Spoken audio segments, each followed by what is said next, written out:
Chapter 467. The Tragic Leng Family Elders, 6. Little Second isn't feeling well.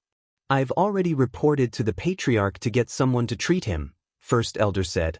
What he implied was that he would come after being cured. Oh, I see. Leng Ruoxue nodded and then turned her gaze to Leng Qingtian and the others. Grandpa, there are enough servants today. Pick any one of them and leave the rest to me. Okay. Leng Qingtian and the others nodded slightly and began to choose their servants very seriously. After choosing for a long time, Leng Qingtian and the others each chose a servant with dissatisfaction.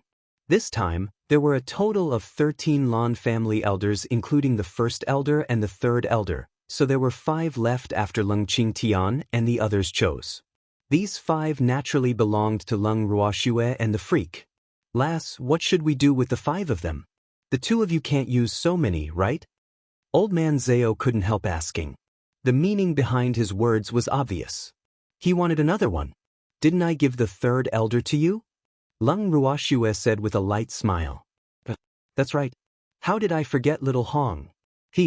Look at my memory. Old man Zhao patted his head in realization. Lass, do I still have to work today? Third elder asked aggrievedly. What he implied was that why did he have to work even though he had already brought more than 10 people here? Of course you have to do it. However, you have subordinates today. You can instruct them to do any heavy work. Leng Ruoxue said with a naughty smile. Okay, no problem. The third elder nodded repeatedly. How could he have forgotten about this? It seemed like he could relax a little today. First elder, follow my grandfather and Feng Jing today. Leng Ruoxue looked at the first elder and ordered. Okay, the first elder said helplessly. Alas, how could he say no? Is one servant for each of you enough? Leng Ruoxue turned her gaze to Jing En and the others and asked. That's enough. They can't help much either. Zheng En said with great dissatisfaction. As for the 5 of you, take care of my beasts. Leng Ruoxue glanced at the 5 of them and said with a naughty smile. The elders of the Leng family couldn't help looking at the 5 of them with envy and jealousy when they heard that they were taking care of the beasts. In their opinion, taking care of the beasts was the easiest job. All right, go and work quickly.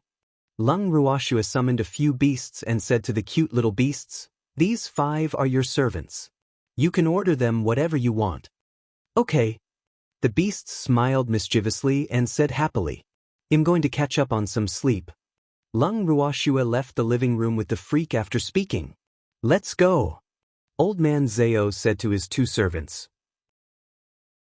Just like that, only the 5 elders of the Leng family and Leng Ruoxue's beasts were left in the living room after Leng Qingtian and the others took away their servants.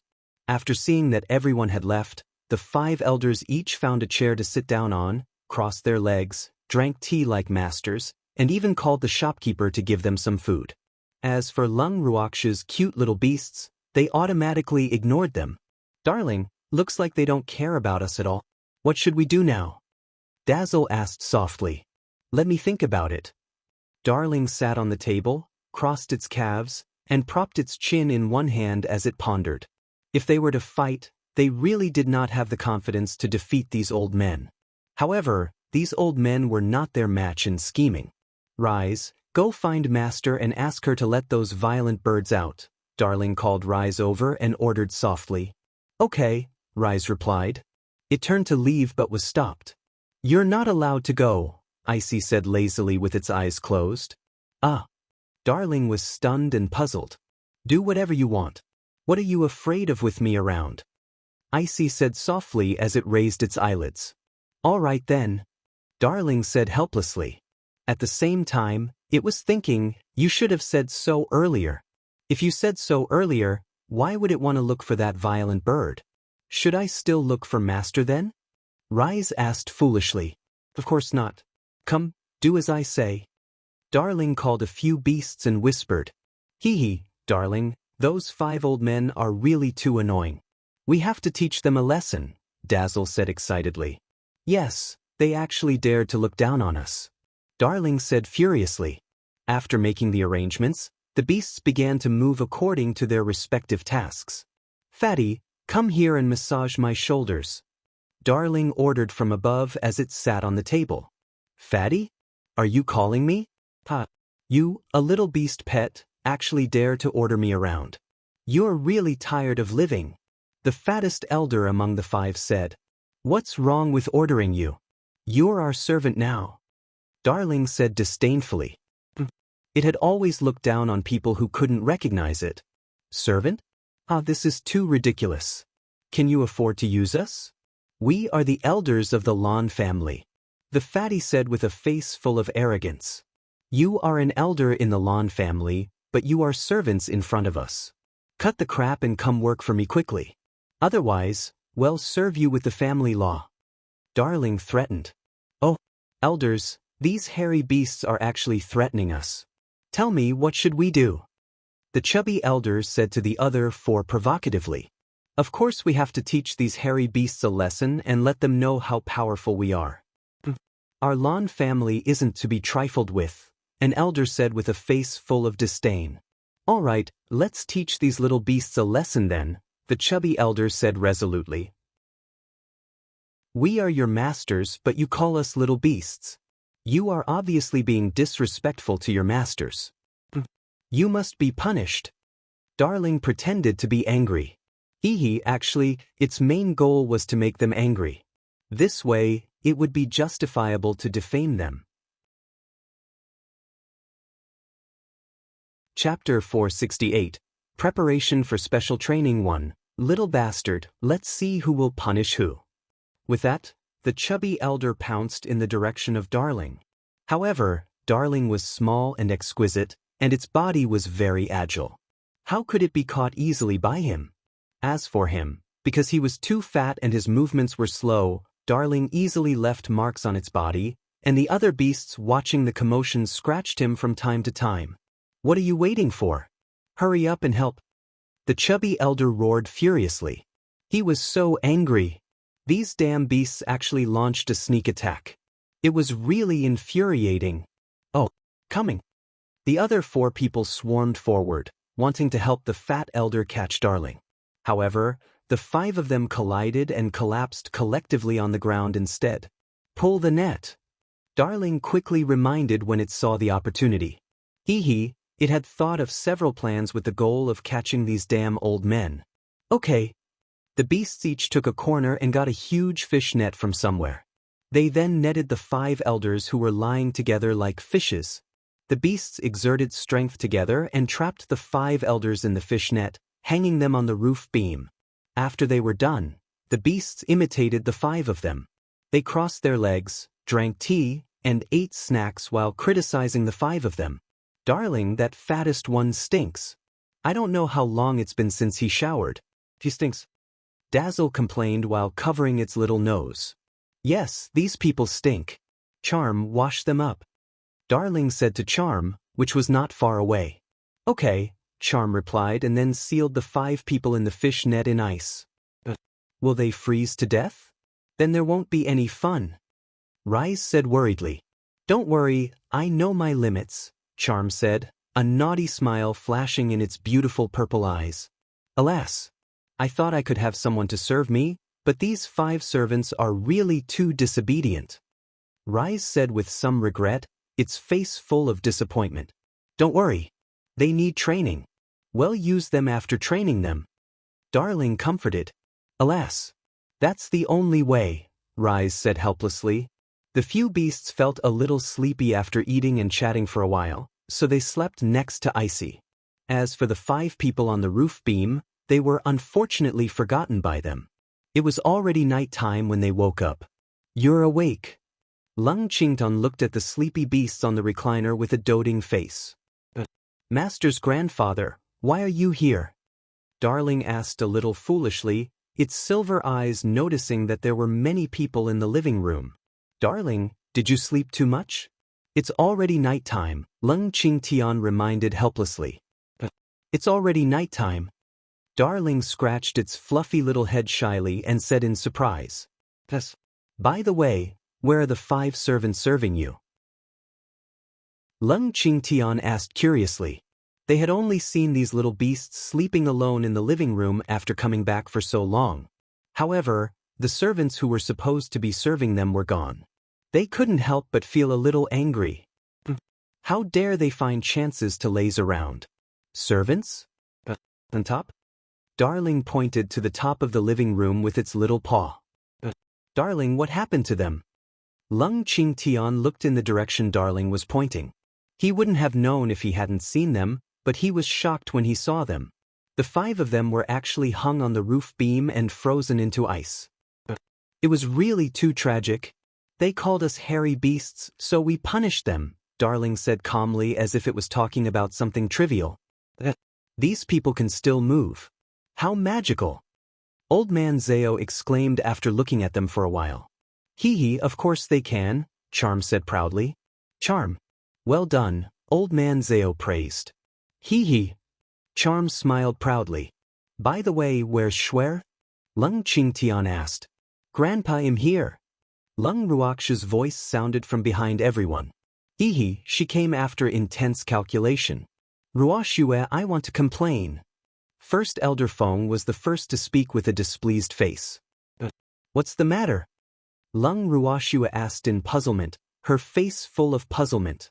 I have a disobedient servant. He won't do anything I ask him to do, First Elder Feng complained aggrievedly. Shuer, Grandpa's too. Leng Qingtian also said. That person could be more well-behaved when the First Elder was around. However, after the First Elder left, the servant put on airs and even ordered him, his master. Is this true for all of you? Leng Ruoxue asked after looking around. Yes. Everyone encountered the same situation except for Old Man Zhao. Master, not only did the servants who served us not work well, they even scolded us. Darling's silver eyes welled up with tears as it complained aggrievedly.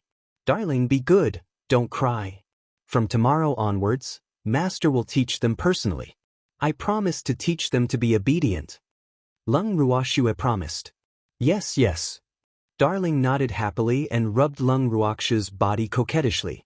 Grandpa, there's no medicinal herb exchange tomorrow anyway. Let these people undergo special training collectively. Leng Ruoxue looked at Leng Qingtian. Okay, Shuer, Grandpa has the same idea, Leng Qingtian agreed.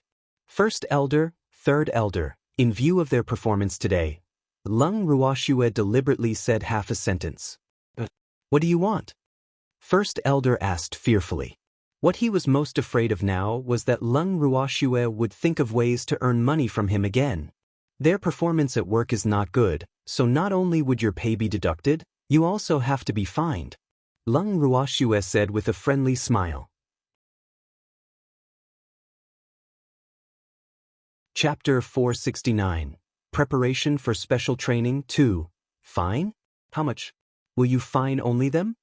The First Elder asked several questions in a row. He was very scared when he heard that he would be fined, afraid that he would be implicated by those people. Master, we request compensation for mental damage. They call us hairy beasts. Darling pointed at the 5 people on the roof beam. No problem. Leng Ruoxue was very protective. How dare you bully my beasts? How can I not skin you alive? First Elder, you heard it too, right? My beasts were hurt mentally, so... Leng Ruoxue deliberately didn't finish speaking. Little girl. This has nothing to do with me. The First Elder wiped the cold sweat off his forehead and wanted to cry but had no tears. Boo! Why was he so unlucky? Was he going to be implicated again? I know it's not your fault, so don't be scared. You won't be implicated. Leng Ruoxue suppressed her smile and comforted him. Oh, that's good. The First Elder was finally at ease. Boo! It was good as long as he didn't ask him to take money anymore. First Elder, for your sake, I'll only take 1 portion from them. Since they are all elders, the price for mental damage will be 1 billion per elder, Leng Ruoxue said very readily. Ah! The First Elder was stunned. What did she mean by only taking 1 portion? Everyone had already received 1 billion yuan. How much more did this girl want? The 5 elders who were frozen in the fishnet could still hear the conversation between Leng Ruoxue and the others even though they were frozen. Therefore, Their reactions after hearing it could be said to be relatively intense. They even used their heads to hit the ice, but it was useless. Leng Ruoxue couldn't help but snicker in her heart after seeing the reactions of the people on the roof beam from the corner of her eye. Serves you right. This is only the first step since you dare bully my beasts. First Elder, do you have any objections to the mental damage compensation they need? Leng Ruoxue asked with a spurious smile. No, I have no objections. The First Elder hurriedly said. It was fine as long as they didn't ask him for money. He couldn't be bothered with others. It's settled then. First Elder, go back early today. Remember, special training will begin tomorrow. Don't be late. Leng Ruoxue reminded them with a smile. The expression on her face was as kind as possible. Moreover, she was the first to leave the living room after speaking, and the others followed closely behind. All right then. The First Elder braced himself. For some reason, he actually had a very bad feeling, as if someone was going to be unlucky. Ooh, what was going on? However, he didn't have time to think too much as he watched Leng Ruoxue chase them away. He could only slip away ashenly from the living room with the elders of the Lan family. He only remembered that there were 5 people on the beam after the Third Elder reminded him when he walked to the door of the inn. Therefore, he returned with the Third Elder and took the big ice block off the beam before returning to the Lan family. In the living room, Leng Ruoxue and the others returned after the First Elder and the others left. Lass, how do you intend to train those arrogant old men tomorrow? Old man Zhao asked curiously. This is a training plan I came up with during the day. Take a look. Leng Ruoxue took out a few pieces of paper and handed them to Leng Qingtian and the others. In fact, she had long thought that the elders would not listen obediently, so after leaving the living room in the morning, she returned to the bracelet to draft a special training plan. These plans were the fruits of the combined wisdom of her, the freak, empty, and the beasts in the bracelet. They would definitely be able to torment those elders half to death. Leng Qingtian and the others took the papers and looked at them carefully. Immediately, they broke out in cold sweat and were speechless for a long time after reading them. Lass, this plan is really good. After a while, old man Zhao wiped the cold sweat off his forehead and said fearfully, "Oh my God. How did this girl think of it? It's really too terrifying." Okay, as long as you're satisfied. Old man Zhao, go find the shopkeeper with Grandpa Lin. My plan needs his cooperation. Leng Ruoxue said to the 2 of them with a smile. Ruoxue, will the shopkeeper agree? Those people are the elders of the Lan family. Lin Liang asked uncertainty. He didn't think the shopkeeper would dare to cooperate with them to deal with these Lan family elders. Don't worry, he will be happy to cooperate with us, Leng Ruoxue said confidently. She was very confident about this. All right, let's go find him. With that, Lin Liang and old man Zhao left the living room and went to the hall downstairs to look for the shopkeeper. After Lin Liang and old man Zhao arrived at the hall, they found the shopkeeper and explained their intentions. Then they handed the training plan to the shopkeeper. The shopkeeper opened the few pieces of paper and looked at them. Cold sweat broke out on his forehead and his heart was racing. After a while he said, The shopkeeper was so scared and anxious that he couldn't even finish his sentence. Don't worry. We understand what you mean. You will cooperate with us. We know. Thank you. We'll go back to our rooms to prepare. Old man Zhao didn't give the shopkeeper a chance to speak at all. He pulled Lin Liang away from the hall and returned to his room. The shopkeeper, who was standing alone at the front desk, shook his head and nodded. The others in the hall were puzzled and wondered if he was mentally abnormal. Shopkeeper, what happened to you? A waiter couldn't help coming forward to wake the shopkeeper up from his daze and asked in puzzlement. It's okay. I'll leave for a while, the shopkeeper said to the waiter and then hurriedly left the inn. The shopkeeper headed straight for the Lan family after leaving the inn. In the Lan family mansion, in Lan Tao's study, Patriarch, First Elder and the others have returned, Fifth Elder reported. Oh, is there anything today?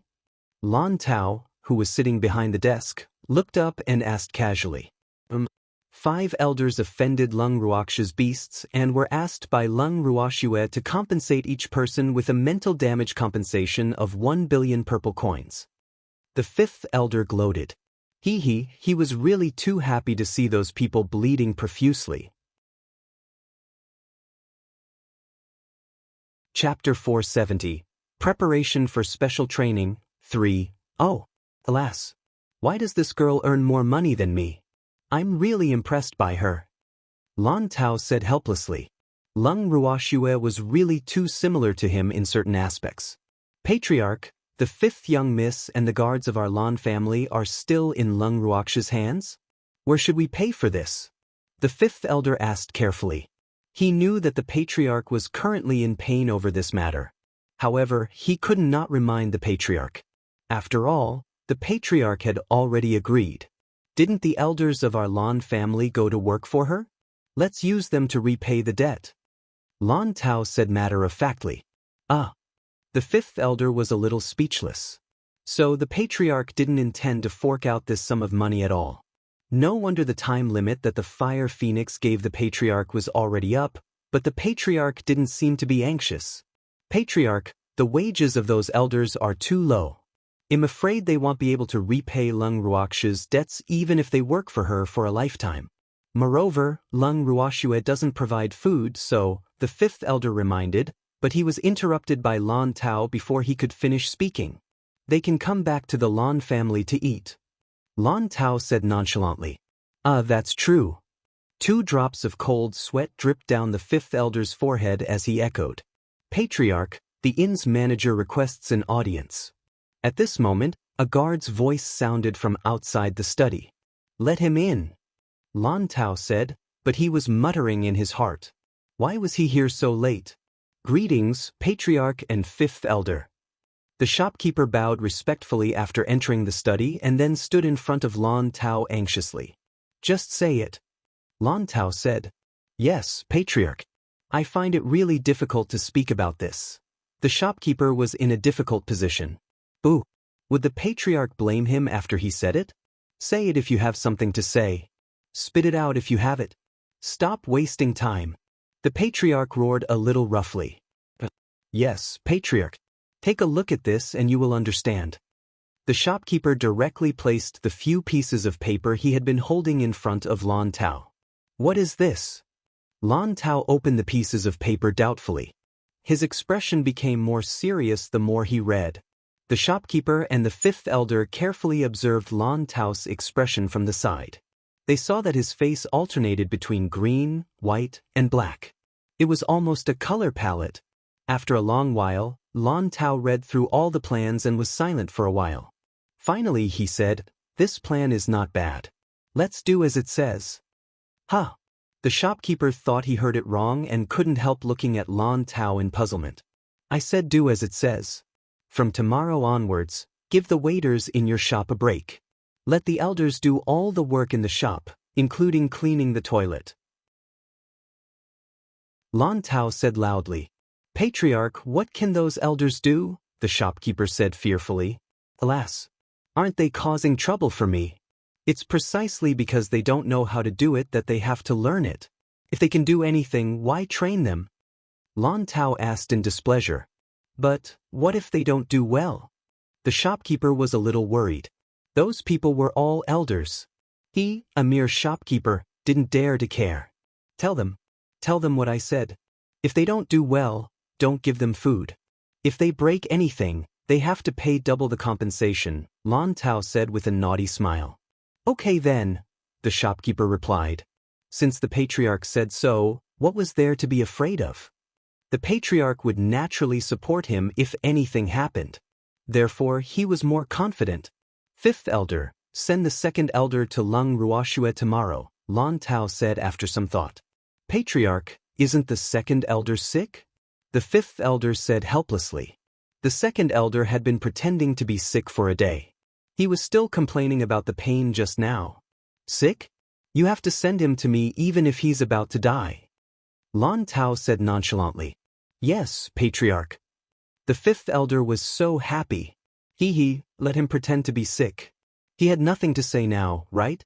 Patriarch, I'll take my leave first, the shopkeeper said, seeing that the matter was resolved. They go down. All right, try to satisfy Leng Ruoxue if she has any additional requests. Lan Tao reminded. Yes, I understand, the shopkeeper replied and left Lan Tao's study with the fifth elder. Fifth elder, why does the patriarch treat Leng Ruoxue so differently? The shopkeeper couldn't help asking curiously on the way out of Lan Tao's study. Don't ask what you shouldn't ask. Just do what you have to do, the fifth elder said with a serious face. Yes, the shopkeeper quickly replied. Then he bowed to the fifth elder and quickly strode out of the Lan family mansion. The next morning, the first elder and the third elder led the elders of the Lan family to the inn early to prepare for the so-called special training. As for the second elder, they naturally brought him here even though he was being carried in. Leng Ruoxue and the others saw the second elder lying on the stretcher as soon as they entered the living room.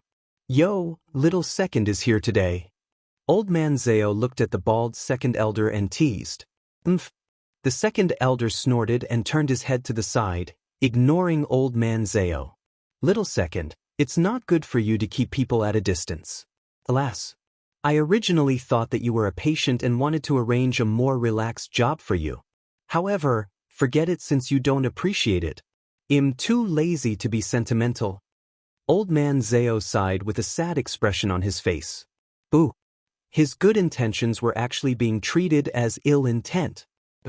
Old man Zhao, arrange something more relaxing for me. My performance these 2 days was pretty good, right? Third elder said ingratiatingly. Don't worry, you're doing very well. Old man Zhao patted the third elder on the shoulder like they were good brothers. Oh, is that so? Third elder asked curiously. In fact, he was a little uncertain about what this old man Zhao was saying. He was very afraid that there was some undercurrent, so it was better to ask clearly. Don't worry. It's your and the first elder's turn after arranging their work. Old man Zhao kept the third elder in suspense, wanting to make him anxious. Chapter 471. Preparation for Special Training for Old man Zhao quickly arranged their work. All right, I'll leave little second to big sister Linger to train. Leng Ruoxue urged. Okay, let's begin immediately. Old man Zhao took out a piece of paper and read it according to what was written on it. After arranging everything, he realized that the dozen or so elders were all in a daze. That wouldn't do. Little Hong, wake them up quickly. They can't work in this state, Old man Zhao said to the third elder. Okay. The third elder replied. Then, he gathered water attribute mystic energy in his palm, and threw an especially large water ball at the dozen or so elders. With a bang, the dozen or so elders instantly became all wet. However, they also returned to their senses. Little Hong, this method is good. I like it.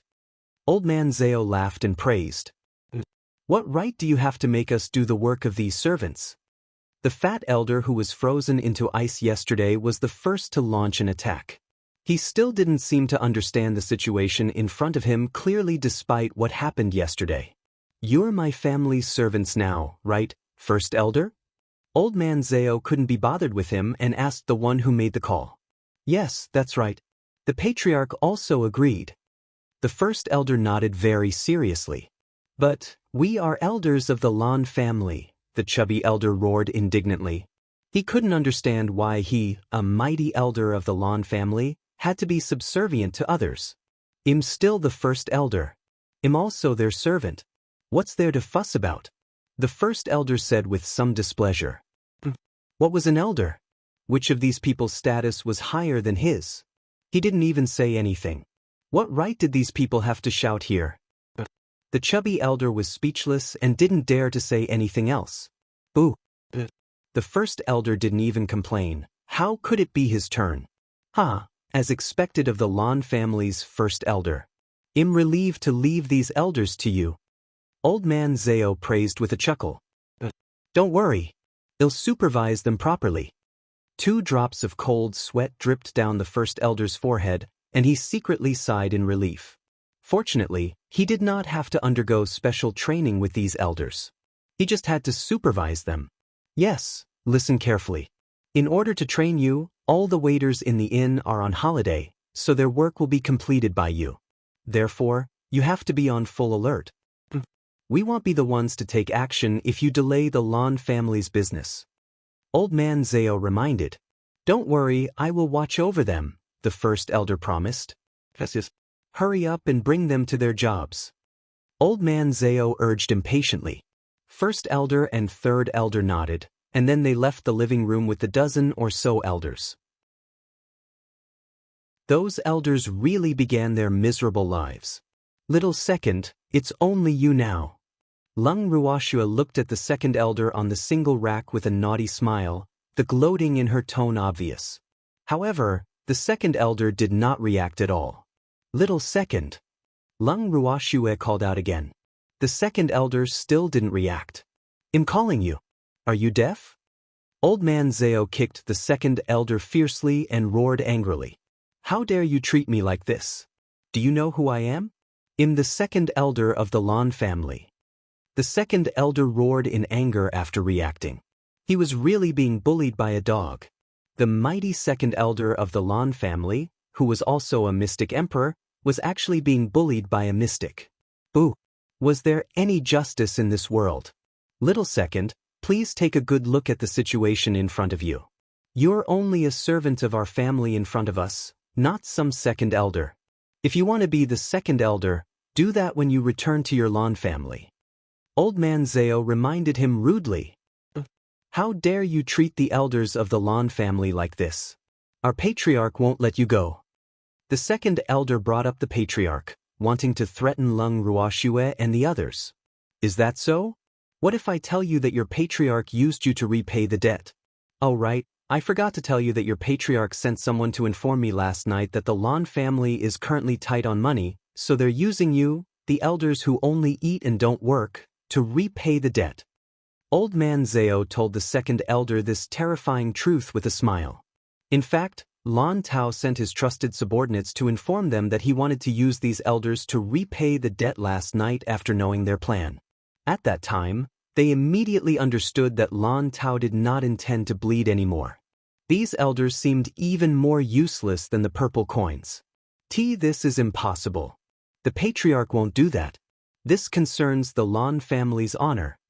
The second elder didn't believe Old Man Zao at all, nor did he believe that the patriarch would use them as collateral. The Lon family has so many elders, so what if a dozen of you disappear? Moreover, look at you all, you're all full of shit. How can the Lon family afford you? Therefore, it's normal to abandon you.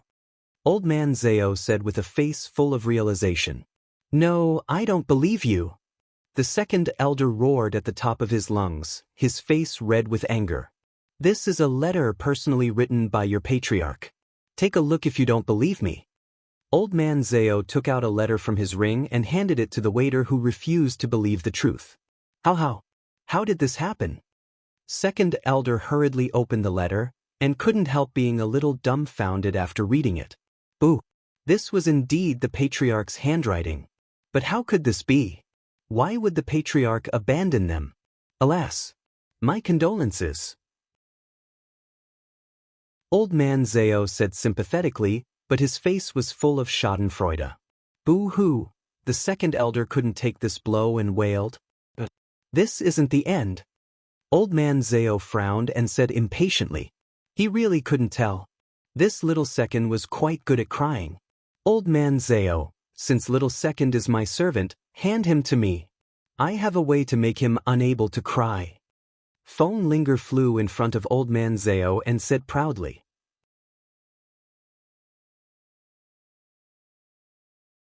Chapter 472, Take the Money and Leave, 1. Last Linger, do you really have a method? Old Man Zao asked doubtfully. Trust me, Feng Linger promised. Alright, I'll leave little second to you. Don't let him cry anymore.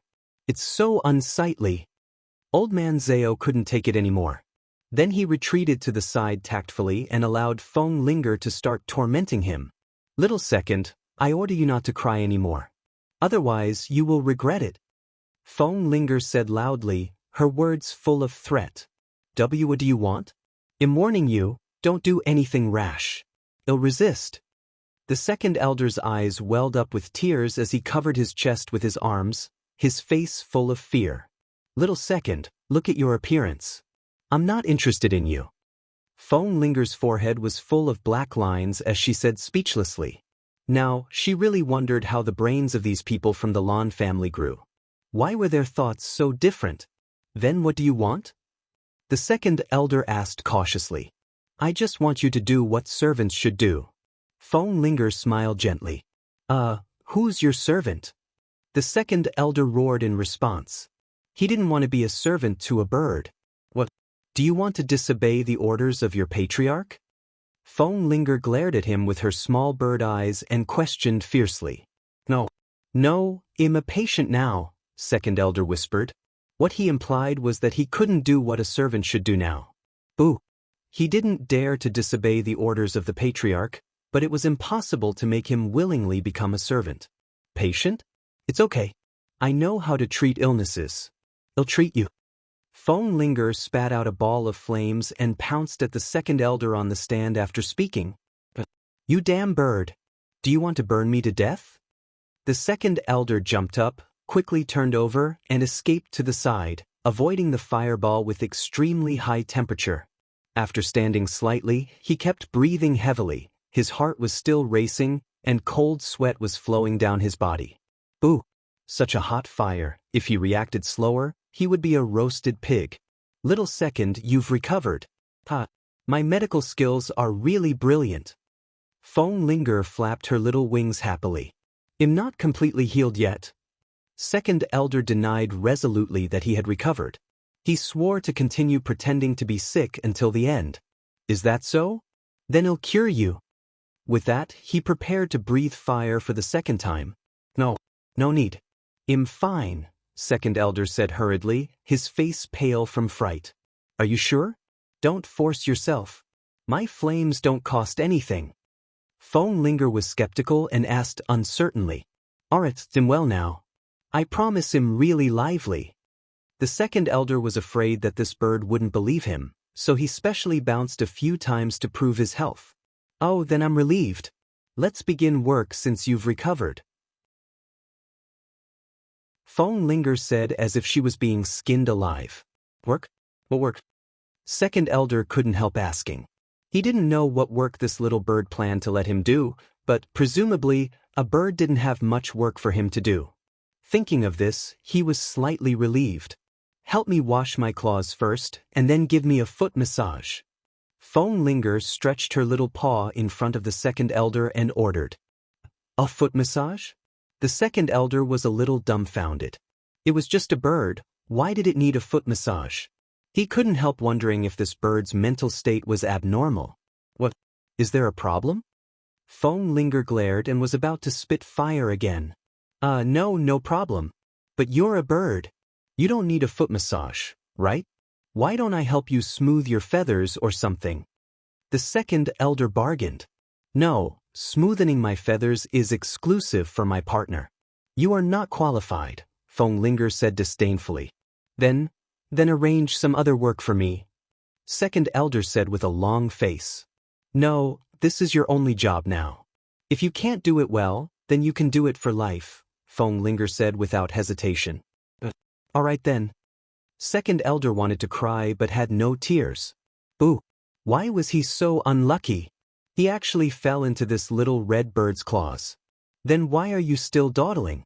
Hurry up and bring your master me water to wash my claws. Feng Linger ordered with full force. Yes, the second elder braced himself and answered aggrievedly. Then he turned and left the living room. Haha, Sister Ruoxue, I'm amazing, right? Feng Linger flew to Leng Ruoxue to claim credit after the second elder left the living room. Big Sister Linger, you have to be careful. That second elder isn't a gentleman. Leng Ruoxue reminded. Don't worry, I know my limits, Feng Linger promised as she patted her chest with her little wings. I'll leave Icy and the others behind to accompany you later, Leng Ruoxue said after some thought. She believed that the second elder would not be able to do anything with Icy around. No need. I can handle it myself. Feng Linger said. It didn't want that stinky dog to come out and say anything. Objection overruled. Leng Ruoxue didn't allow it to refuse and directly moved Icy out of the bracelet and placed it on the recliner. Boo. All right then. Feng Linger's eyes welled up with tears as she pretended to be pitiful. Little Icy, protect them. Leng Ruoxue ignored Feng Linger and spoke directly to Icy. Okay, Icy answered indifferently without even opening its eyes. Leng Ruoxue dragged the freak out of the living room. After Leng Ruoxue left, Feng Linger kept sneaking around the table gloomily. Old man Zhao couldn't take it anymore and couldn't help but say, Last Linger, why are you going back and forth? I'm dizzy. Why hasn't my servant returned yet? He's probably lazing around. Feng Linger roared furiously, venting all her frustration on the unlucky second elder. I'm back, second elder shouted hurriedly before entering the living room after hearing Feng Linger's words.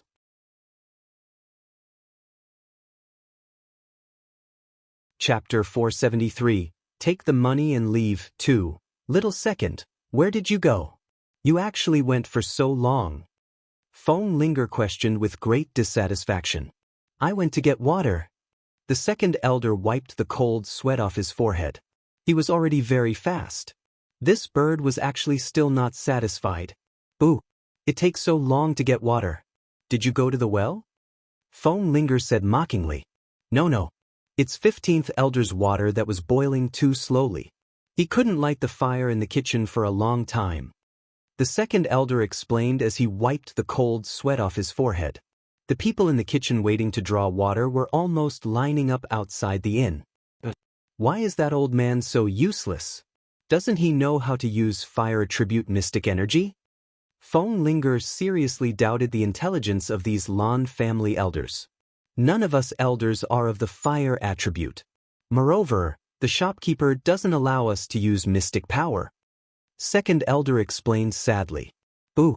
How did these usually high and mighty elders end up like this today? He couldn't understand even if he racked his brains. Oh, seems like you really need to train properly. You don't have any common sense at all. How useless!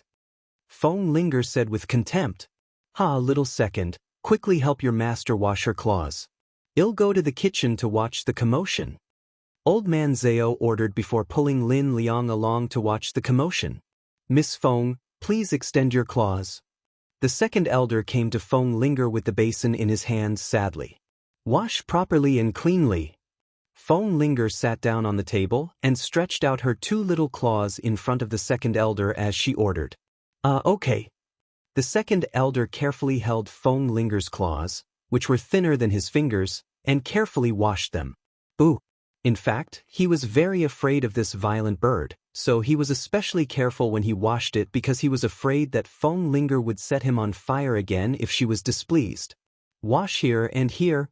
Here. Feng Linger kept instructing the second elder, as if she was dissatisfied with his service. Miss Feng, is this all right? The second elder was so tired that he was about to collapse. He had never known that serving a little bird and washing its claws was so tiring. Boo! He had to help massage its feet later.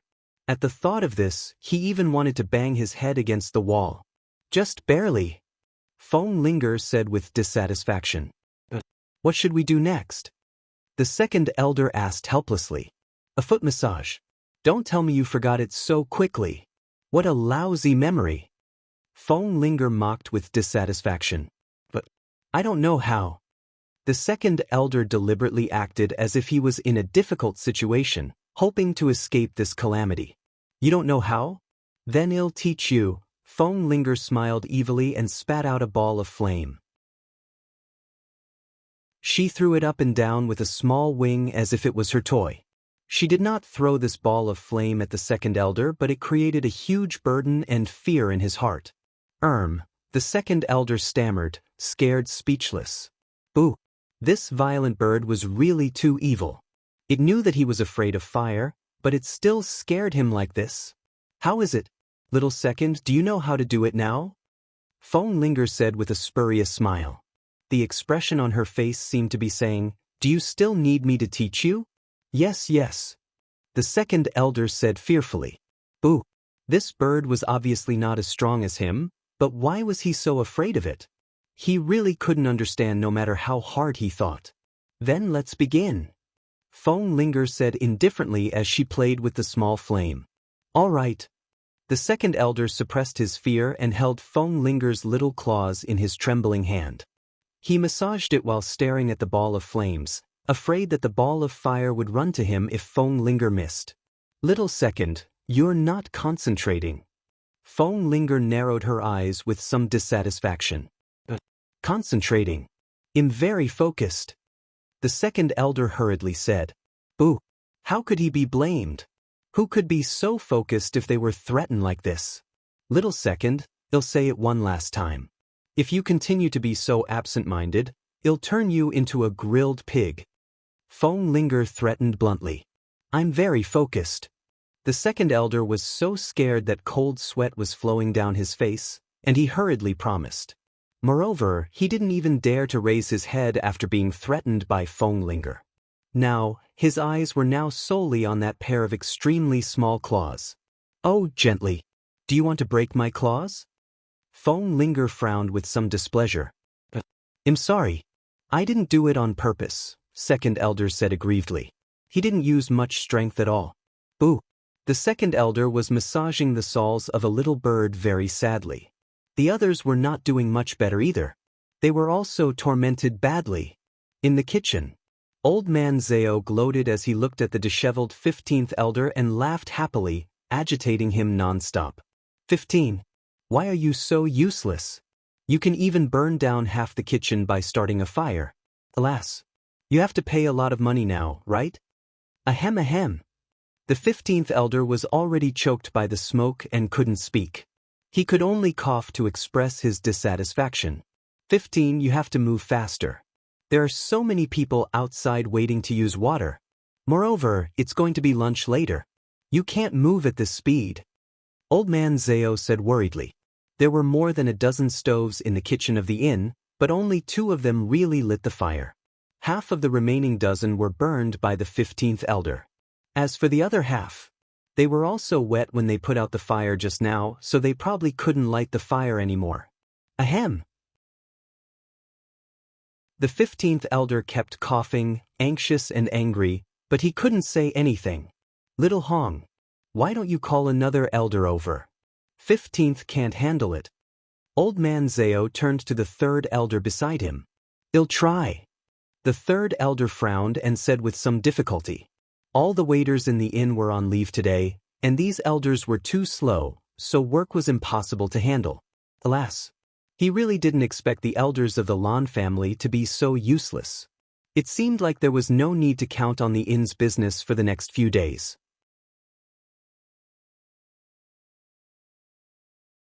Chapter 474. Take the money and leave. 3. The 3rd elder left the kitchen and looked around, but he didn't find any elder who was free. He returned a while later, a little dejected. Little Hong, did you find anyone? Old Man Zhao asked the advisor. There is no one free? The 3rd elder said dejectedly. Little Hong, aren't there many elders in the Lan family? Why don't you transfer a few more? Old Man Zhao suggested with a smile. Then I'll go back and try? The 3rd elder said with some uncertainty. To be honest, he really wanted to get some more people. Otherwise, he was very afraid that he would have to go on the battlefield himself if there were not enough people. The 3rd elder left after speaking. After 3rd elder left, the supervisor naturally landed on Old Man Zhao. Old Man Zhao looked around for a while and waited for 3rd elder to return not long later. Little Hong, you're so capable. You actually brought so many elders here, Old Man Zhao praised as he looked at the 10 elders following behind the 3rd elder with the word unwilling written on their faces. Hee, this is all thanks to the patriarch's full support, 3rd elder said shyly. Alas, there was no choice. He would have to do it himself if he didn't get some people over. Boo. Little Hong, I'll leave their post to you. Old Man Zhao said generously. He would not interfere with the 3rd elder's work.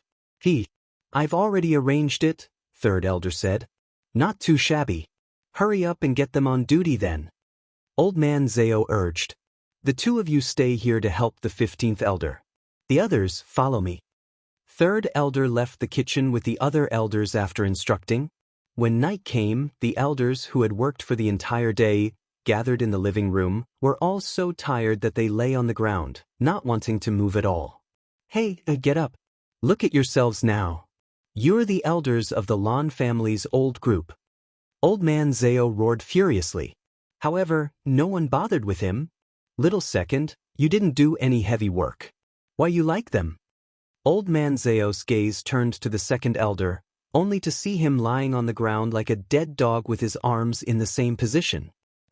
I gave Miss Feng a day of massage. Boo-hoo, the second elder wanted to cry. His arms were so sore that they were stiff, and he didn't have any strength left in him. He couldn't even stand up except for lying down. Did a mere massage tire you out so much? You're so useless. Old Man Zao said disdainfully. Yes, I'm useless. Whoever is useful can do it. I really can't do this job anymore, second elder said with a slight sob. He didn't even have the strength to cry now. That won't do. Your Lan family owes us so much money, and you're using it to repay your debts. It's only been a few days. Can't you hold on anymore? What should we do in the future? Old Man Zao said worriedly. How much does our Lan family owe you? An elder couldn't help asking. Let me calculate. Old Man Zao really counted with his fingers after speaking. You owe us 12,009,000 purple coins. We will round it down, just pay us 12 billion, Old Man Zao said generously. All the elders lying on the ground fell silent when they heard this number. They directly pretended to be dead.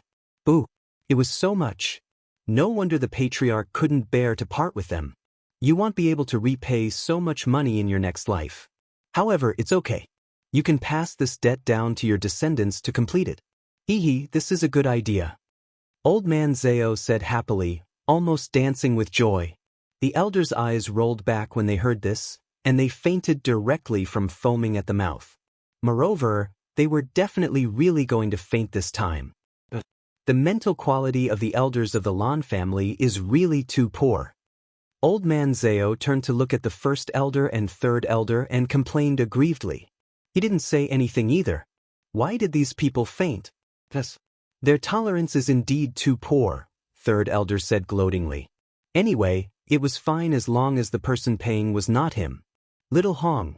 Look at them now. Can they still be on duty at night? Old Man Zao asked doubtfully. We have to do it even if we can't. Otherwise, there won't be anyone in the inn at night. The third elder thought fiercely. Hee, don't blame him for not having sympathy. These elders were really not his cup of tea. Therefore, he didn't care about their lives at all. But they've already fainted. Old Man Zao said reluctantly. They have to work as long as you are still breathing, the first elder said, directly sentencing these elders to death. Okay, I support you. Last Linger, wake them up. Old Man Zao made up his mind and said decisively. No problem, leave it to me. I have the best way to deal with people who stay in bed. Feng Linger said cockily. After speaking, she directly spat out a flame at the elders lying on the ground. This flame was incomparably hot, and it woke them up from the pain as soon as it burned the elders. How could the elders care about being tired when they saw that their bodies were on fire? They immediately put out the fire in a hurry. Soon, the flames released by Feng Linger were extinguished by them. In fact, Feng Linger only wanted to wake them up. These flames looked fierce, but in fact, they were just loud thunder and small rain. They were not very lethal. They would at most be injured if they did not save them, and their lives would not be in danger. However, the elders were very afraid of death, so they easily fell into Feng Linger's trap and jumped around happily. Moreover, they had no excuse to not work at night. Last Linger, you did well. Old Man Zao praised. Yes, of course. They are lively again now. They can continue working tonight. Little Second, give Rise a massage tonight. Feng Linger ordered with a naughty smile.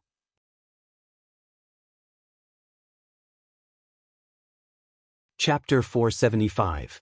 Take the money and leave for The second elder really wanted to continue fainting when he heard this, but he didn't dare.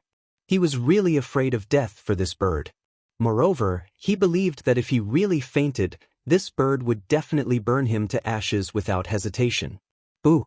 Little second, did you hear what I said? Feng Linger couldn't help but roar when she saw that the second elder was ignoring her. Yes, I heard you. Second elder looked at the little golden snake coiled around the pillar and was depressed. Boo! He didn't know how to massage the snake. Little Hong, since they're awake, quickly bring them to work. Old man Zhao urged. Don't worry. I won't let you do it for a night. Someone will change shifts, Old man Zhao added. Yes, I've already divided the groups.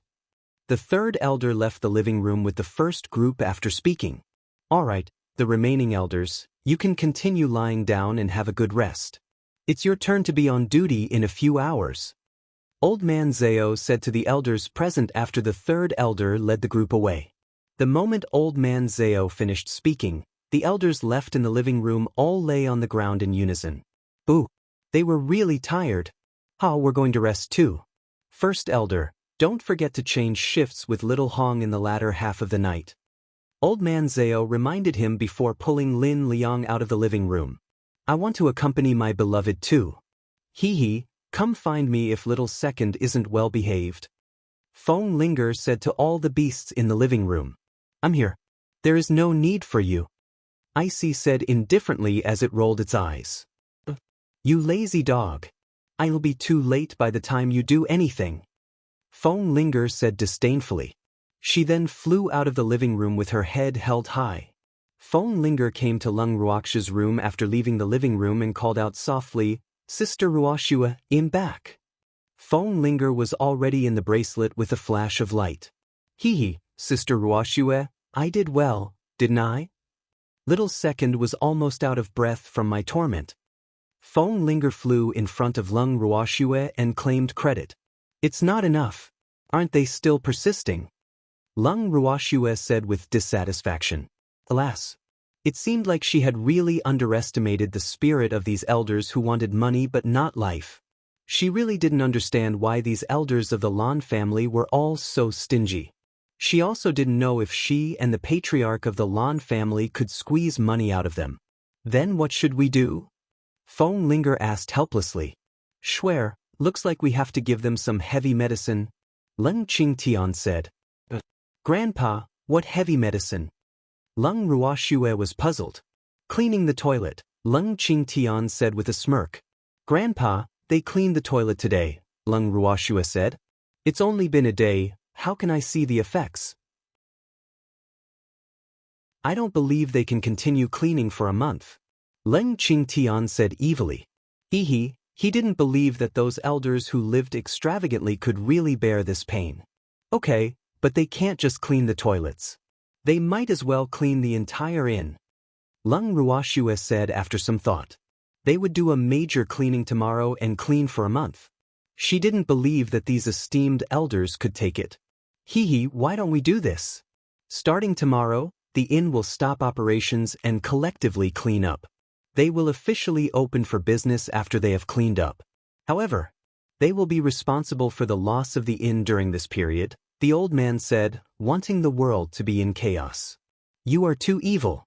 These elders will be driven to their graves by you even if they don't die of exhaustion, Empty said gloatingly, his handsome face hanging with a happy smile.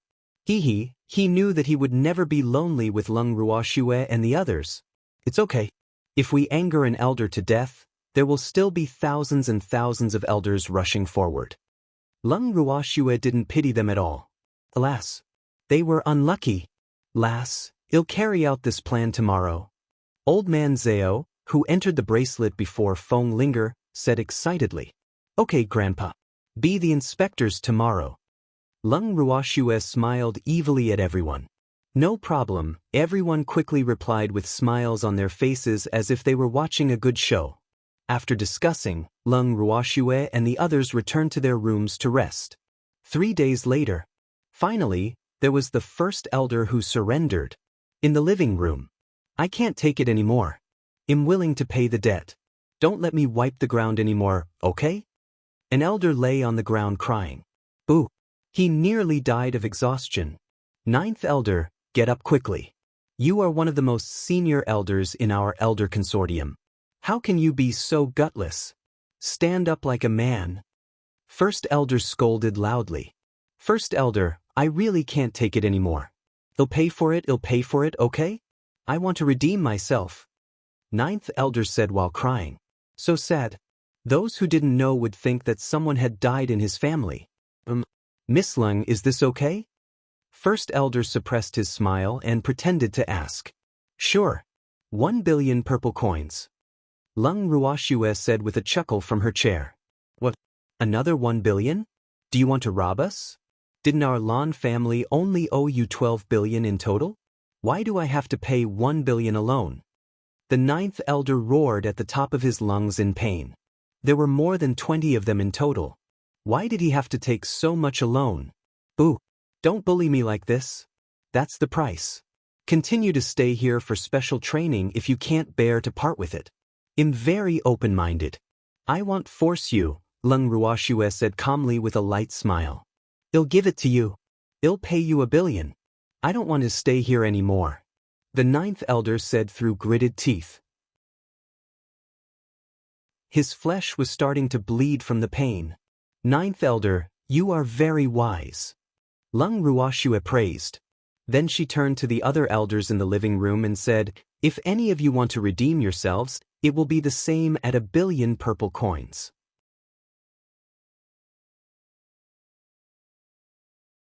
Chapter 476. Take the money and leave. 5. However, the other elders were obviously unwilling to part with the money because no one responded to Leng Ruoxue at all. 2 more days passed. The elders proposed to redeem themselves one after another. In the living room, Old Man Zhao was so happy to receive money. His old face was about to bloom with laughter. Goodbye. See you again. I hope we will have a chance to cooperate in the future. Old Man Zhao had the same excuse for every elder who used the money to redeem themselves. The elders' reactions were the same. They disappeared without a trace before Old Man Zhao could finish speaking. You're too rude. I'm not a tiger. Why are you running so quickly? Old Man Zhao complained unhappily. They don't dare to have a chance to cooperate with you, Leng Ruoxue teased happily.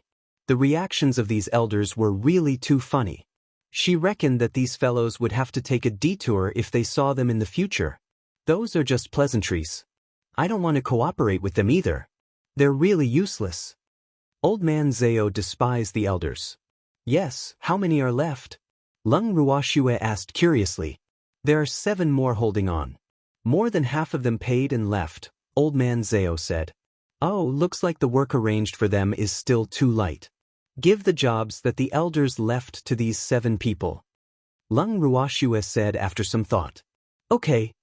Old Man Zhao answered happily. He didn't have to do these jobs anyway. However, this girl was a little too ruthless. Those people would vomit blood from anger. As Old Man Zhao expected, 3 elders immediately fainted from the blow after he announced the new jobs for the 7 elders. However, they consciously paid the money and left impatiently after waking up.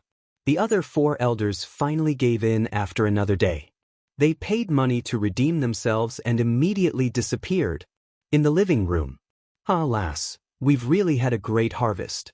I'm so happy. Old Man Zhao looked at the anonymous silver cards in his hand and couldn't stop smiling. Okay, let's leave too. Leng Ruoxue said to everyone. Everyone nodded and left behind a letter. They left without saying goodbye again under the cover of the night. Plus, why did we leave secretly? Old Man Zhao asked in puzzlement after exiting Blue Cloud City. They actually left the city in invisibility and even left Lan Ming alone in the inn without greeting him. Alas, little Lan Lan would cry when he woke up the next morning. I'm afraid the patriarch of the Lan family will be coming tomorrow morning, Leng Ruoxue said understandingly. With her understanding of Lan Tao these few days, she knew very well that Lan Tao would not just watch her earn so much money from the Lan family. He might even want a share of the loot. They had agreed back then that the money the Lan family owed her would be squeezed out from those elders, but Lan Tao would never expect her to squeeze so much. Hee hee, there was no better time to leave. Lan Ninger is still in the guest room. He should be coming to collect her tomorrow, Old Man Zhao said foolishly. He won't come for Lan Ninger, Leng Ruoxue said. What? Old Man Zhao didn't understand. Of course it's for money, you idiot, the old man couldn't help but roar. It was okay to let this old man do something, but this kind of thing that required thinking was not within his scope of understanding. Then let's leave quickly. Old Man Zhao said hurriedly when he heard that it was for money. Don't worry. We're already very far from Blue Cloud City. They won't be able to catch up, the little old man comforted helplessly. Alas, these people were really too interesting. Plus, what are your next plans? The little old man turned his head and asked Leng Ruoxue. We want to find a place to settle down for the time being and focus on improving our strength first, Leng Ruoxue said after some thought. Lass, I can recommend a place for you. It's not bad, the little old man said mysteriously. Where? Leng Ruoxue's curiosity was piqued, and she couldn't help asking. Myriad Mountain City, the little old man said with a smile. Girl, Myriad Mountain City might be called a city, but it's not just a city. It's composed of more than 10,000 tall mountains. Almost every mountain has a power or a powerhouse staying there. That place belongs to the 3 ungoverned areas. Whoever has the greatest power has the greatest say. Whoever has the strongest power will occupy the larger territory. Moreover, there will be battles every day and there will be many people coming to challenge. According to the rules of 10,000 Mountain City, the losing side has to give up their territory, so there are no weaklings there. It can be said to be very easy or very difficult to establish yourself in Myriad Mountain City because there are people coming to challenge us almost every day. You can forget about peace unless you are very strong. Lass, I have a residence in Myriad Mountain City. You can stay there. Of course, you can also find a place yourself. It's up to you. However, with your current strength, occupying a mountain isn't a problem, the little old man explained. There's actually such a place? Then let's go to Myriad Mountain City. Leng Ruoxue was a little surprised as she looked at everyone. Yes, let's go to the Myriad Mountain City. Well, occupy the mountain as the king too, hee hee. Old Man Zhao was so excited. He didn't expect that there was actually such a place in the boundless heaven continent. Wasn't this a legitimate bandit's lair? Don't get excited too early. That place is very dangerous and chaotic. People die every day. Moreover, everyone who can settle down in Myriad Mountain City is a powerhouse, so don't be too careless. The little old man couldn't help reminding. Yes, we will be careful, Leng Ruoxue said. To be honest, she was not afraid of chaos and danger. What she wanted to do the most now was to improve her strength. Myriad Mountain City might really be a good place after listening to the little old man's introduction. Are there any major guilds in Myriad Mountain City? Leng Qingtian asked.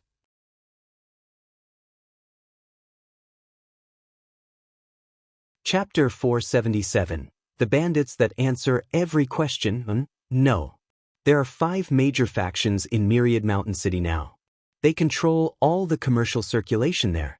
They don't care about the other mystics except for being a little more polite to mystic supremacy. Moreover, many factions have wanted to replace them for many years, but they have yet to succeed, the little old man said with a light smile.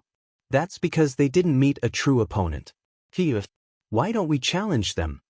Old Man Zhao said eagerly. The warlike factor in his body had already been ignited. Grandpa Du, what level is the weakest among the 5 major forces? Leng Ruoxue asked. Plus, even the weakest among the 5 major factions has a mystic sovereign sitting in the array. It's unlikely that you want to challenge the 5 major factions with your current strength. However, if this puppy takes action, the chance of success is still very high, the little old man said understandingly. Grandpa Du, little Icy is our last trump card. I won't let it attack unless necessary, Leng Ruoxue said confidently. Alas, I like your unyielding character. Myriad Mountain City might be dangerous, but it's also a good place to increase your strength. However, you have to be careful wherever you go. The little old man said worriedly. Okay, we will be careful. Leng Ruoxue nodded. Lass, this is the map of Myriad Mountain City. My residence is marked on it. I should have returned with you, but I have to bring Jing En to the Alchemist Association headquarters first, so I won't be leaving with you. The little old man took out a beast hide scroll and handed it to Leng Ruoxue. Master, are we going to the Alchemist Association now? Can't we send Miss and the others to Myriad Mountain City? Jing En said worriedly. He had heard of Myriad Mountain City before. Its life could be in danger at any time. Silly boy, Sun Wei has already slipped away secretly. He might have lost all his face in Blue Cloud City, but he has been running the Alchemist Association for many years. Moreover, he has the Sun family backing him up.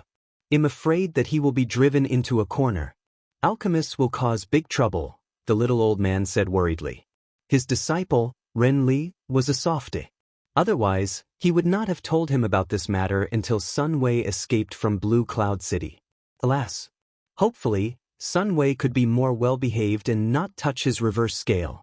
Zheng En, Grandpa Dusk's concerns are right. Go to the Alchemist Association with him. We can go to Myriad Mountain City ourselves, Leng Ruoxue said. She knew that Grandpa Du wanted to bring Zheng En along to solve his identity problem, so she naturally had no objections. But Miss, Zheng En hesitated. We won't be in any danger with little Icy around. Zheng En, Grandpa Du, we will wait for you in Myriad Mountain City, Leng Ruoxue said seriously. Okay. Lass, we'll immediately return to Myriad Mountain City to meet up with you after settling the Alchemist Association's matters.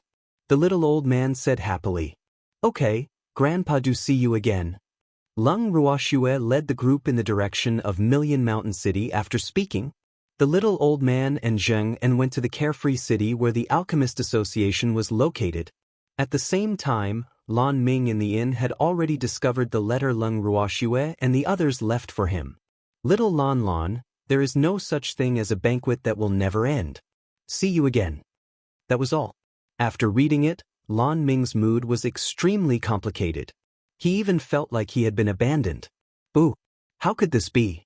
Lan Ming sat foolishly in the living room with the letter in his hand, thinking about something. His thoughts were interrupted only when Lan Lai appeared. Uncle, what happened to you? Lan Lai, who had just run into the living room, couldn't help being puzzled when he saw his uncle sitting on the chair like a wooden man. Nothing. I'm in a bad mood, Lan Ming said coldly.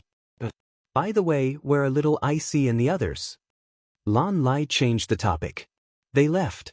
They left without saying goodbye, leaving behind only a letter, Lan Ming said gloomily. Boo. Funny. Why didn't they tell me in person? He couldn't understand. Could it be that those people didn't treat me as a friend at all? He was conflicted. What? Gone. Boo. What about my little Icy? Lan Lai said in disbelief. How could little Icy abandon him? Of course it was left with them. Laia. Little Icy isn't yours, Lan Ming reminded gloomily and helplessly. Alas. He really didn't understand why his nephew was so interested in a puppy. Boo! Lan Lai sat on the ground and wailed when he heard that. What's the matter? What happened? Lan Tao's loud voice sounded in the living room. Immediately after, he arrived with a nervous face. Stinky brat, why are you crying? I'm not dead yet. Lan Tao couldn't help but burn with jealousy when he saw his precious grandson crying on the ground without caring about his image. Because he knew that his grandson definitely wasn't crying for him. Little Icy left. Boo! Stinky old man, I won't be so sad if you die. Lan Lai said without giving him any face. Ooh, you heartless stinky brat. I raised you up for nothing. You only care about that dog now, eh? Lan Tao was so angry that his face and neck were red as he roared at the top of his lungs. I was raised by father and mother. What has it got to do with you? Lan Lai said disdainfully. This stinky old man had only been finding trouble with him or causing trouble for him since he was young. When had he raised him? Lan Tao was so angry that he couldn't say anything. Boo! What kind of stinky grandson was this? All he knew how to do was bully him. The first elder and third elder, who entered behind Lan Tao, were used to the way the grandfather and granddaughter interacted. Therefore, they had no choice but to ignore it. Did the little girl and the others leave? The first elder asked in surprise. They were really fast. Yes. Lan Ming nodded. What about Lan Ninger and the others? The third elder asked curiously. Why did this little girl run away without saying anything?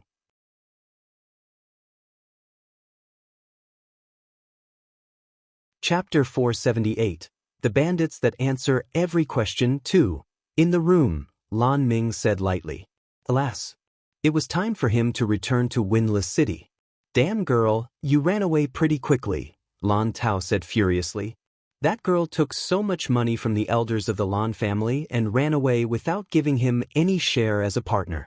How infuriating. I'm going back to Windless City too. Lan Ming left after bidding farewell to them. Half a month later, Leng Ruoxue and the others finally arrived at Myriad Mountain City. Leng Ruoxue and the others looked at the towering mountain range not far away standing at the foot of the mountain. There were 3 words engraved on the mountain peak, Myriad Mountain City. They were abnormally excited. Lass, these are all mountains. Where is the trace of a city? Old man Zhao looked at the tall mountain in front of him and asked in puzzlement. Wasn't the Myriad Mountain City a city composed of mountains? Won't we know once we go in? There's a small road into the mountain. Let's go. Leng Ruoxue pointed at the only entrance into Myriad Mountain City. Okay, let's go in and take a look, everyone said excitedly. The place recommended by the little old man shouldn't be bad. Leng Ruoxue and the others walked along the small road and into Myriad Mountain City. They realized that even though Myriad Mountain City was composed of tens of thousands of tall mountains from the outside, but inside, the Myriad Mountain City was similar to an ordinary town. Similar shops stood in great numbers, and it was extraordinarily bustling. However, both shops and inns were built at the foot of the mountain. In other words, the mountain above the shops and inns also belonged to their sphere of influence.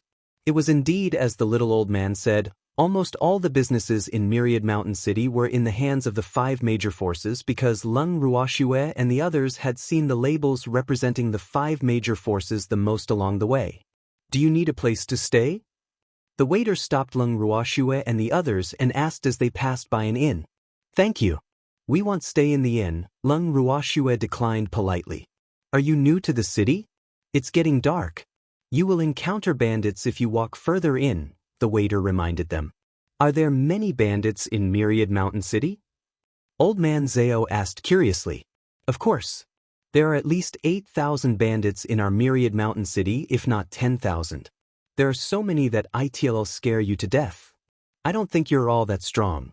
Why don't you stay here for a night and find someone to be your partner in the morning tomorrow before walking in? The waiter reminded very kindly.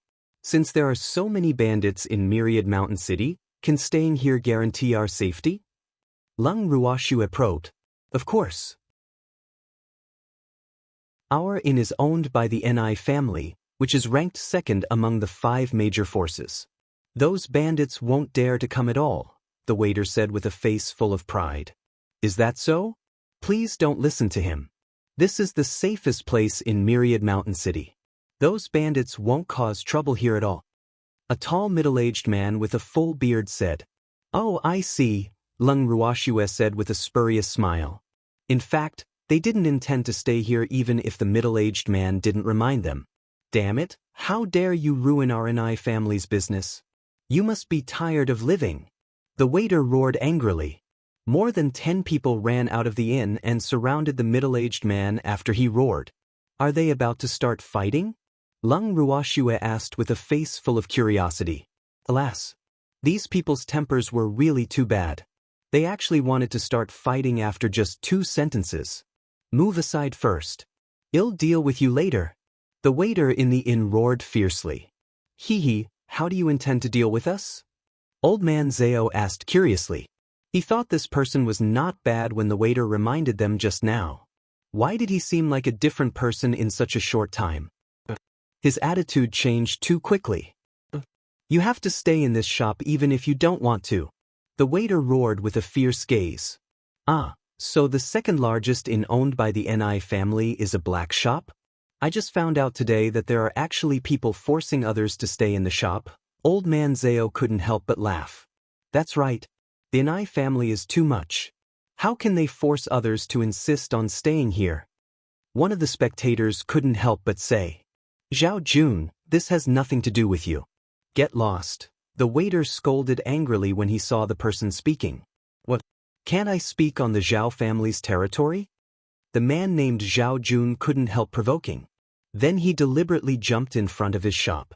Upon hearing their conversation, Leng Ruoxue raised her head and looked at the shop behind Zhao Jun. It was also a guest shop, facing the inn where the waiters stopped them. It seemed that their two families should be rivals in Myriad Mountain City. She just didn't know that the Zhao family was ranked among the 5 major forces in Myriad Mountain City. Are you sure you want to fight me? The middle-aged man surrounded by the waiter and the others said lightly. No one in Myriad Mountain City dares to ruin our Ni family's reputation. The waiter roared furiously. He had already said it. Wouldn't he be laughed at to death if he didn't fight? Alas! Since you want to fight so much, I'll fulfill your wish, the middle-aged man said very reluctantly. Then the aura on his body changed as if he was a different person. The aura all over his body was released, causing pressure to rise instantly. The waiter stammered, his legs trembling non-stop. He knew that he had kicked an iron plate today. This man, who looked a little sloppy, was not a pushover. Ooh, what should he do? Who could save him? Little Snowy, this man is a mystic supremacy, Icy whispered as it lay in Leng Ruoxue's arms. However, this man was not very strong. He should have just advanced to mystic supremacy not long ago. Oh!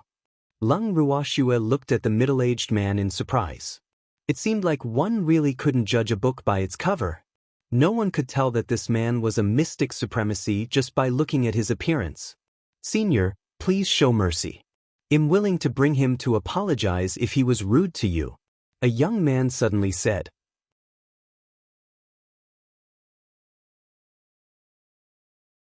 Chapter 479.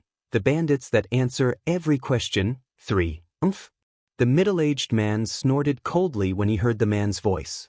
Then he retracted his might and looked at the person who spoke indifferently. Senior, I'm really sorry. I was insensible and offended you, the young man said sincerely. Young master, it's obviously him. The waiter became more confident seeing that the young master was here. He even forgot that he almost lost his life just now. Shut up. You have no right to speak here. Go back to the clan to receive your punishment, the young man reprimanded. Yes, young master. The waiter glared at the middle-aged man hatefully and then left the inn very reluctantly. Hee, I've embarrassed myself in front of you, senior. I'm really sorry. It's all the fault of the Ni family for failing to discipline our people. Please don't take it to heart, senior, the young man said very sincerely, lowering his stance. Of course I won't take issue with small fry. However, this will only happen once. There won't be another time, the middle-aged man said coldly. Yes, thank you, senior, the young man said politely. Aren't you going into the mountain? Come with me. The middle-aged man ignored the man who called himself Ni Fong and turned to Leng Ruoxue and the others. Thank you, senior, Leng Ruoxue said politely. She had no reason to decline since someone was willing to be her bodyguard. With that, Leng Ruoxue and the others walked deeper into Myriad Mountain City with the middle-aged man. In the depths of Myriad Mountain City, mountains connected the mountains. Leng Ruoxue and the others didn't say a word as they walked on the winding mountain road. It was the middle-aged man who couldn't help but speak first. Do you know why I brought you into the mountain? The middle-aged man couldn't help asking. Hee, senior will naturally tell us if you want to. If you don't want to tell us, wouldn't it be a waste of our time asking? Leng Ruoxue replied calmly. You guys are pretty calm. In fact, the reason why I brought you along is mainly because I'm afraid you will be implicated by me. The Ni family won't let you go. The middle-aged man explained. The Ni family had always been vengeful. They would never let anyone who dared to provoke them in Myriad Mountain City go. The Ni family might not dare to do anything to him, but they would take their anger out on others. You seem to have been implicated by us, right? Leng Ruoxue teased with a light smile. How could this man offend the Ni family if he didn't meddle in other people's business? Hee, that's true, the middle-aged man said with a rare smile. By the way, what are you going to do when you enter the mountain? There are many treasures in Myriad Mountain City, but people without strength will only be courting death if they come. The middle-aged man asked curiously. In his opinion, Leng Ruoxue and the others were really too weak. Even the waiter from the Ni family's inn was stronger than them, so he didn't understand why they were going into the mountain. We want to occupy a mountain and be bandits. This ambition is very noble, isn't it? Old man Zhao answered with a smile. He was so smug. It's very noble, but it's not easy to find an ownerless mountain in Myriad Mountain City, the middle-aged man reminded with 2 drops of cold sweat on his forehead. It's okay. Even a blind cat would be able to meet a dead rat or 2 at times. Perhaps someone will take the initiative to send the mountain to us later. Leng Ruoxue said nonchalantly. Alas. She would not admit old man Zhao's aspirations because they were too low in her opinion and didn't match her character. Robbery. Hand over everything valuable on you. Dozens of men in black appeared in front of them just as Leng Ruoxue finished speaking, and the bandit leader was even muttering loudly. The middle-aged man couldn't help being a little speechless when he saw someone rob him. Was that little girl a god? She actually said it so accurately. There's really a dead rat. Old man Zhao said in surprise. Dead rat? Where? The bandit leader shouted in fright. He was most afraid of rats. He was also afraid of them even if it was dead. Boss, don't be scared. They're just scaring you. How can there be dead rats here? We've wiped out all the rats within a radius of 100 meters. A subordinate hurriedly comforted the flustered bandit leader. Oh, that's good. The bandit leader was relieved. Damn it, you actually dare to scare this uncle? You're really too evil. So evil. The bandit leader composed himself and then said to Leng Ruoxue and the others very unhappily. We're not scaring you. The dead rats we're talking about is you. Old man Zhao said with a smile. That's not right. If these bandits were dead rats, wouldn't they be blind cats? Boo. Old man Zhao was conflicted. He shouldn't be a blind cat. What? How do we look like dead rats? What's with your eyes? The bandit leader couldn't take it anymore. How could he be called a dead rat when he was so handsome? Are you bandits who want to rob? Leng Ruoxue didn't want to discuss the problem of dead rats with him and changed the topic directly. What? Can't you see it? Isn't it obvious? The leader of the bandits said with some displeasure. Was his black clothes with such a bright bandit symbol only for show? You just have to answer me yes or no, Leng Ruoxue said lightly. Yes. The leader of the bandits cooperated obediently. Which mountain do you occupy? Leng Ruoxue looked up at the surrounding mountains. There were a total of 5 mountains in her line of sight, and she didn't know which belonged to these bandits. The largest one, of course. That's our territory, the bandit leader said proudly. Oh, then how many people do you have in total? Why don't you call them all and let me get to know them? Leng Ruoxue coaxed like a wolf in sheep's clothing. Oh, call them all so that I can capture them all in one fell swoop. Save the trouble. We have thousands of people. You will be scared to death if we call them all here, the leader of the bandits said worriedly. In fact, he was only the leader of the bandits' lair. How could he convince others? Moreover, they were the ones who discovered these fat sheep first. If they really went back to call for help, they could not take the credit for themselves, so he was not so stupid.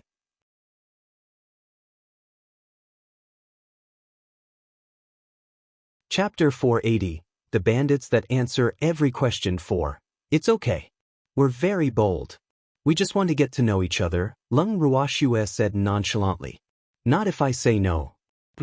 Our people are not people you can see just because you want to, the leader of the bandits said angrily. He was very displeased with the fact that Leng Ruoxue had always requested to see the other bandits. Could it be that you bandits also know how to be shy? Why didn't you come out to meet the guests? Leng Ruoxue guessed, her face full of realization. Of course not. It's you who isn't qualified to meet them, the bandit leader said after thinking for a while. Alas. It seems like our status is too low, Leng Ruoxue said, pretending to be sad. However, we're new here. Can you tell us about the situation on this mountain? Leng Ruoxue changed the topic and continued asking. That's not a problem. What do you want to know? The leader of the bandits posed as if he would answer any question. I want to know, what other forces are there on this mountain besides you bandits? Did anyone occupy the other 4 mountains? Leng Ruoxue asked after some thought. Of course there are. However, we are the only bandits here. The masters of the other 4 mountains are legendary beasts and are very strong. We don't dare to provoke them. The leader of the bandits organized his words slightly and said, Oh, then what legendary beasts are they? Leng Ruoxue asked curiously. There's a white tiger, 2 bears, and I don't know either. The leader of the bandits thought for a long time before he thought of 3. It's okay. Tell me more about the bandits in your bandits' lair. Leng Ruoxue changed the topic again and continued asking. Didn't I say that we have 1,000 people? What else do you want to ask? The bandit leader lost his patience and asked very unhappily. I just want to know how many powerhouses like you are there. Leng Ruoxue asked with admiration.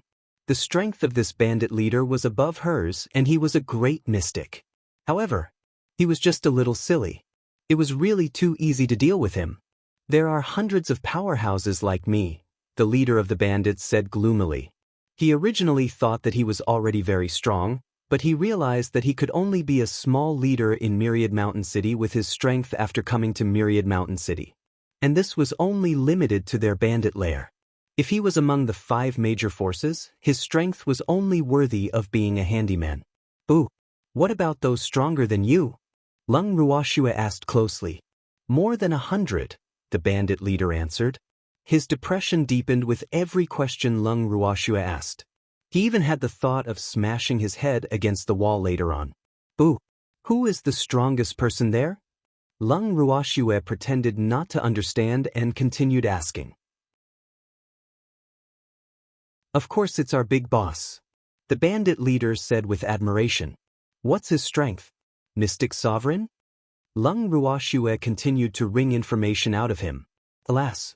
She was a little embarrassed asking. The main reason was that this little leader was too honest. He answered whatever she asked and didn't know how to refuse at all. This made her feel very unfulfilled. Thus, how did you know? The leader of the bandits asked, his ordinary face full of surprise. I guessed randomly. I was right. Right, how many roads do we have to go to your bandits' lair? Leng Ruoxue asked again. There's only one. The leader of the bandits pointed at the only road leading up the mountain. Leng Ruoxue looked in the direction he was pointing at. That mountain was very high and the mountain was very steep. There was only one road leading to the top of the mountain, which could be considered easy to defend and difficult to attack. Moreover, the people on the mountain would easily discover anything that happened on the way up, so it was very difficult to attack the mountain unless they could lure the bandits down. How can we get all the bandits in your bandits' lair to attack? Leng Ruoxue asked seemingly unintentionally. Just use this whistle.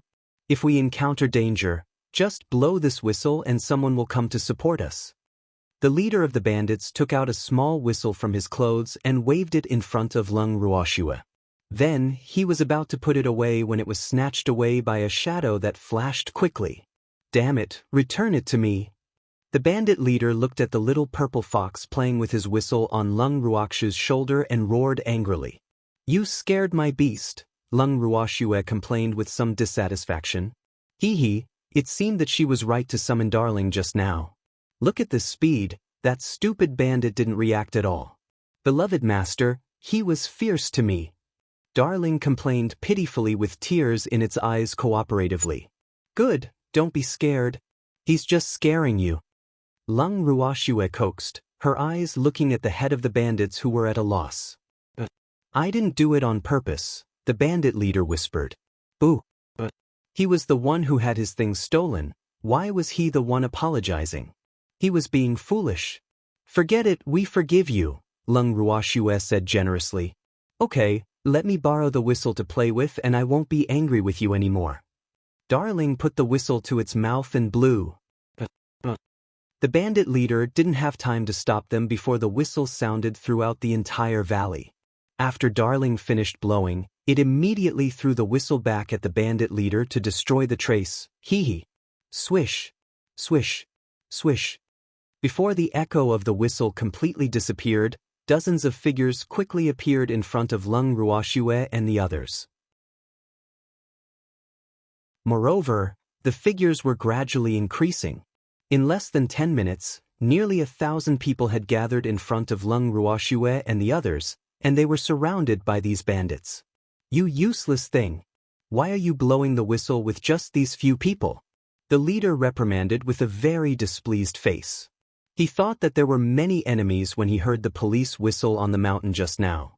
In the end, he realized that there were only 10 people after bringing people down. He was really angry.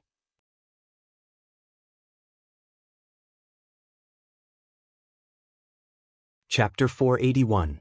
Kind Bandit, 1. Second Energy. No, I didn't blow the whistle. The leader of the bandits felt wronged. Boo! It was that little fox which blew it. Why was he the one taking the blame? The whistle is still in your hand. Didn't you blow it? Could it be me? The man known as the second in charge roared furiously. No, you didn't blow it. But I didn't blow it either. Boo-hoo, the bandit leader wanted to explain, but the more he explained, the more confused he became. No one even knew what he was talking about in the end. Was it a ghost? Tell me, was it your captain who blew it? The second in charge glared at the people behind the bandit leader. Yes. The lackeys all stammered in fright after being glared at by the second manager. They couldn't say anything except yes. Their reactions also confirmed that the unlucky bandit leader was definitely going to take the blame.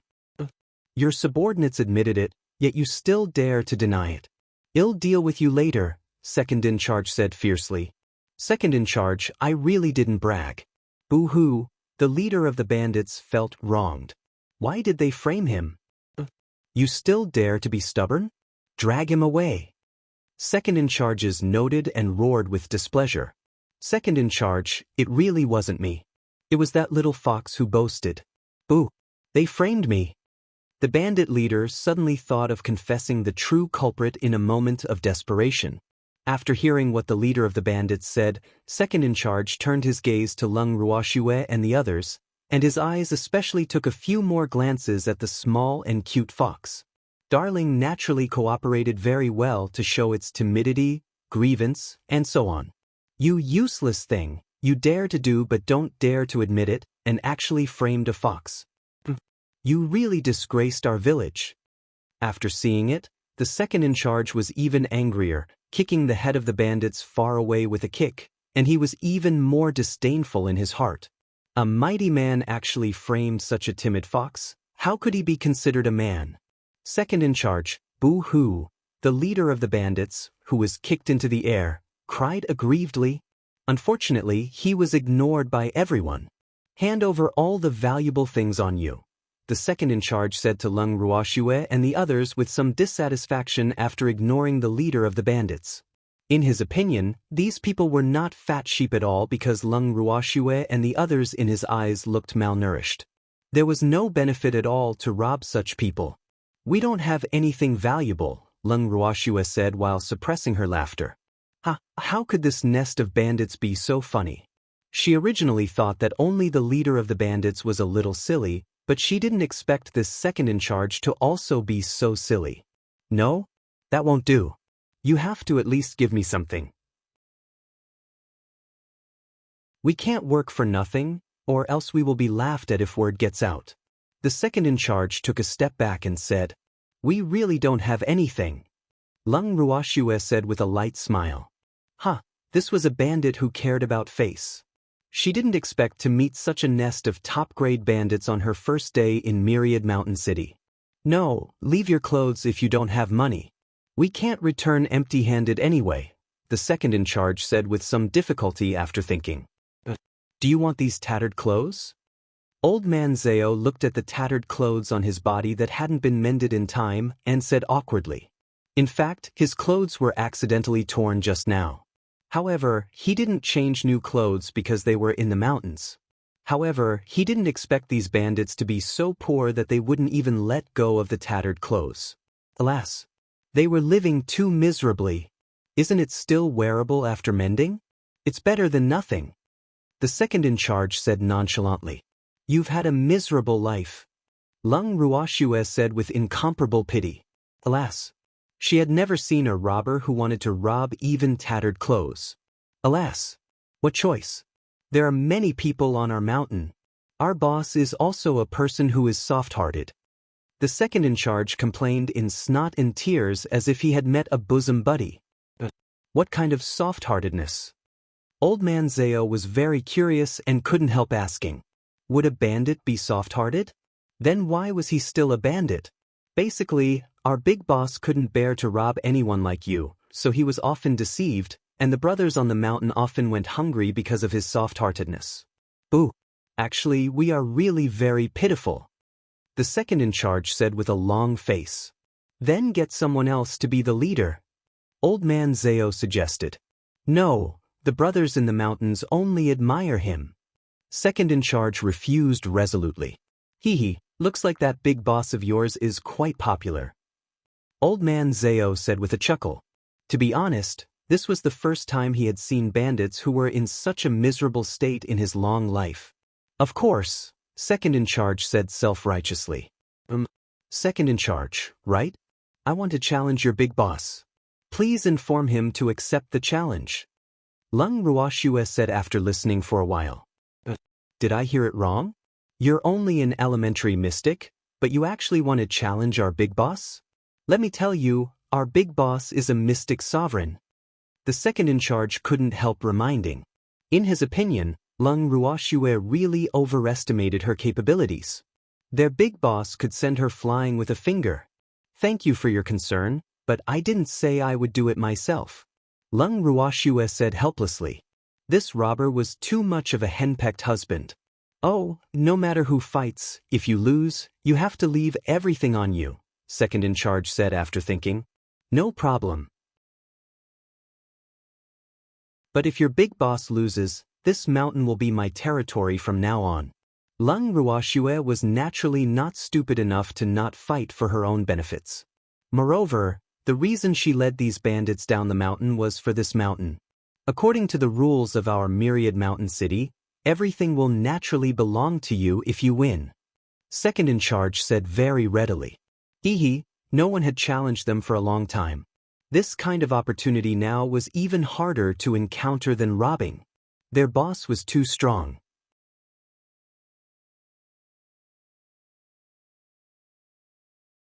Chapter 482, Kind Bandit, 2. Okay, then quickly get your big boss to descend the mountain to accept the challenge. Leng Ruoxue said confidently. Wait here. The second in charge took out a whistle and started blowing. A moment later, a black shadow quickly appeared in front of everyone. Second brother, what's the matter? Are you in trouble? A middle-aged man asked anxiously. His second brother would never summon him unless he was in trouble. Therefore, his first reaction after hearing the whistle was that something had happened. Big brother, am I right? Someone just wants to challenge you. The second in charge wiped the cold sweat off his forehead and said helplessly. Alas, Big brother was just a little too nervous.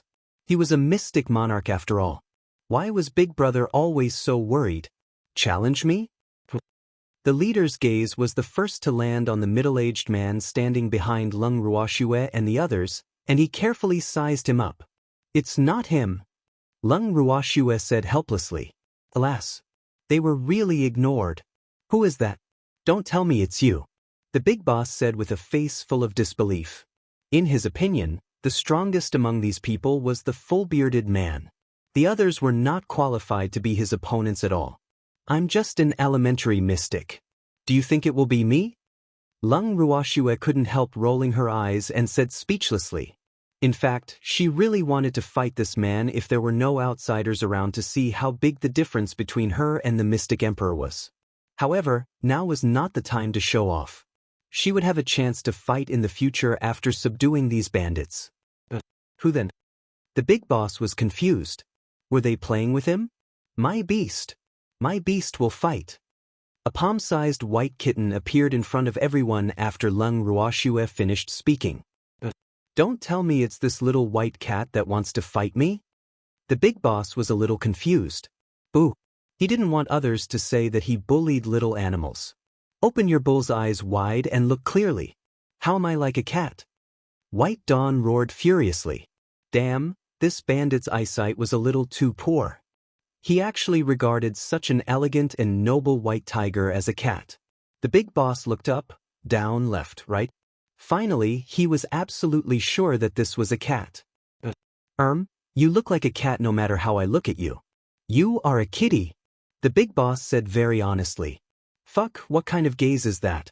I'm obviously a tiger, okay? White Dawn roared furiously, baring its fangs and brandishing its claws. Tiger!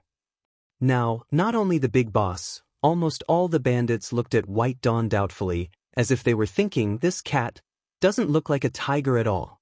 Leng Ruoxue and the others were at a loss for words. White Dawn, your transmogrification is that of a cat. Fuck, I can't take it anymore. White Dawn roared, and its body suddenly enlarged. In the blink of an eye, the palm-sized kitten transformed into a majestic huge white tiger. It floated in the air. It really became a tiger. The bandits were surprised. They had never seen a cat that could become a tiger. This was too magical. In fact, in the knowledge of ordinary people, even transmogrified beasts usually had their original appearance, so they never thought that there would be beasts that were different from their original forms. This was beyond their understanding. White Dawn almost fell from the sky after hearing what the bandits said. Damn, what did they mean by becoming a tiger? It was a tiger. These ignorant bandits.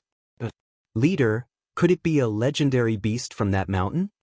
A bandit pointed at the mountain next to them and asked cautiously while staring at White Dawn cautiously. You are. The big boss also looked at White Dawn doubtfully. He was very puzzled in his heart. They had been neighbors for many years with the white tiger on the neighboring mountain. Moreover, they had never crossed each other's territory. What did this white tiger eat today? However, what he didn't expect was that the white tiger in the mountain actually had a master. Stop letting your imagination run wild. I have nothing to do with the white tiger in the mountain, White Dawn said with slight dissatisfaction. It was the white tiger with the purest bloodline. How could those ordinary white tigers be compared to it? Oh, the big boss understood. So they had misunderstood. Hey, let's start fighting quickly. I still have to go back to sleep after fighting. White Dawn said impatiently. It would definitely not be able to resist slapping these offline bandits to death if it stayed for a while. Okay, you attack first. The big boss said very elegantly. He had always maintained the spirit of caring for small animals. Then I won't be polite. Melting slash. After speaking, White Dawn directly launched his strongest attack. A water blade with a terrifying cold light pounced directly at the big boss. It was now a level 4 transcendent divine beasts, and its strength was equivalent to that of a mystic sovereign. Therefore, it could be considered to be on par with this big boss. Therefore, its fighting spirit was especially high for this battle. After all, it had yet to fight a true mystic emperor after advancing to level 4 transcendent divine beasts. Of course, that stinky Qilin was not included. After seeing the sharp water blade, the big boss unhurriedly used his most powerful earth attribute defensive mystic technique to block the attack of Melting Slash. However, he was also shocked into a cold sweat because he did not expect this white tiger to be so strong at all. He originally thought that their strength should be equally matched, but he realized that this white tiger's strength was above his after the fight began. No more. I admit defeat. After only a few rounds, the big boss admitted defeat. Big brother, you haven't lost yet. Why did you admit defeat? Second in charge shouted in puzzlement. Boo! Big brother can't lose. Otherwise, they wouldn't even have a place to stay in the future. I lost. Its strength is above mine. The big boss would not lie. Therefore, since the big boss said so, the bandits under him had no choice but to accept this fact. Big brother, what should we do from now on?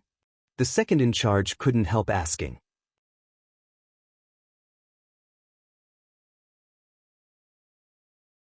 Chapter 483, Kind Bandit 3. Yes. Boss, what should we do with our brothers in the future? The bandits couldn't help asking with tears in their eyes. Can you take in my brothers? I know that my request is a little too much, but I really hope that you can agree to this small request of mine. The big boss could see that these people did not seem to wantonly kill the innocent, so he thickened his face and pleaded, alas. Since he had lost, he naturally had to follow the rules of Myriad Mountain City. It did not matter where he was alone, but he could not drag these subordinates and their families along. If you want to stay, I can consider taking them in, Leng Ruoxue said. She had the idea of subduing these bandits, but they seemed to be a big problem, and what she was most afraid of was trouble. Therefore, since the big boss could not bear to part with them, it was better to let the big boss take over. After all, she wanted to subdue the big boss the most. Moreover, she did not think that they would stay in Myriad City forever. This could only be their temporary foothold. After they left, this place needed someone to manage, and the most suitable person was the big boss. Big brother, it's great that you can stay, the second in charge said happily. In fact, according to the rules of Myriad Mountain City, the losing party had to give up their territory and leave. If they wanted to take back their territory, they had to challenge the other party again and win. Therefore, second in charge didn't expect that not only did they not have to leave, but Big Brother could also actually stay. This was really unexpected. Can I really stay? Aren't you afraid that I will find an opportunity to take revenge on you? The big boss probed in disbelief. In his opinion, letting his opponent stay was not a wise move. Therefore, no matter how kind he was, he would definitely not do such a thing. Therefore, he could not understand. You can try if you have the ability, Leng Ruoxue said with a light smile. The confidence in her words was impossible to ignore. I understand. From now on, you will be our leader. Upon hearing Leng Ruoxue's words, the boss immediately made the wisest decision. He might be very kind and easy to be soft-hearted, but he was not stupid. He knew that since the woman in front of him was so confident, she must have other secret means. Moreover, a loss was a loss. He was not a sore loser, so he naturally did not have so many tricks up his sleeves. As for why he asked this question, it was mainly because he did not understand. Those who know the truth are the best. Also, don't call me leader. From now on, you will be the head butler here. Leng Ruoxue nodded with satisfaction and said calmly.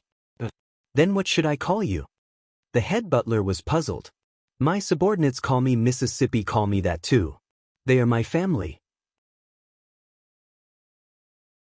Leng Ruoxue pointed at Leng Qingtian and the others.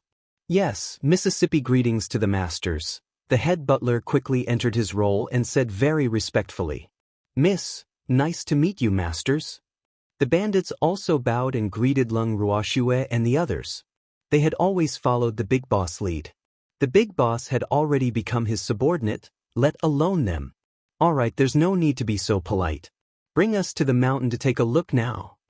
Leng Ruoxue said. Yes, Mississippi masters, this way please. The head butler made an inviting gesture. You, Leng Ruoxue turned her gaze to the bearded middle-aged man and asked hesitantly before going up the mountain. Since you already have a foothold, it shouldn't be a problem to let me stay for a night, right? The bearded middle-aged man asked with a smile. Of course not, Leng Ruoxue said generously. She didn't know this man's identity, but this man had helped them before. It would be a little too unfeeling to chase him away immediately after they had a place to stay. Thank you. The middle-aged man smiled. You're welcome. Leng Ruoxue and the others followed the bandits up the mountain. Upon reaching the mountain, Leng Ruoxue realized that these bandits were actually poorer than she imagined. Moreover, there were actually many old people and children on the mountain, as well as some young women. Their gazes were full of curiosity as they sized them up. Miss, they are the families of some bandits, the head butler explained shyly. Alas. Hopefully, Miss wouldn't be scared seeing these people. Oh, Leng Ruoxue answered lightly. Miss, actually, we robbed most of these people, the second butler said proudly. Robbed? Leng Ruoxue looked at the original second in charge and asked in puzzlement. What did this mean? It's like this. When we robbed them, Big Brother found them pitiful, so he robbed them along the way. This way, they can also be considered to have a place to stay so that they don't have to travel around, the second butler explained. After hearing what the second butler said, Leng Ruoxue and the others had several black lines on their foreheads. They thought to themselves, there are actually such bandits in the world. It's really unheard of. Leng Ruoxue couldn't help feeling a little regretful after seeing the actual situation on the mountain because these bandits were more troublesome than she imagined. They raised so many people who did nothing, so it was no wonder that these bandits often went hungry. After the main butler walked into the hall, Leng Ruoxue sat on the main seat without saying a word. The bandits standing in the middle of the hall naturally didn't even dare to breathe. Leng Ruoxue sat on the main seat and thought for a long time. Then her gaze lingered on the bandits in the middle of the hall. The bandits in the hall, including the head butler and the second butler, couldn't guess what Leng Ruoxue was thinking, but they were all a little uneasy, as if their fate was about to change, which made them feel very uneasy.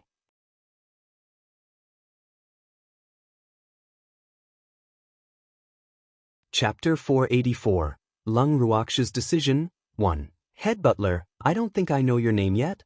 Leng Ruoxue asked with some amusement as she looked at the uncomfortable bandits in the hall. Miss, my name is Wang Long, am 55 years old, unmarried, don't have any bad habits, height.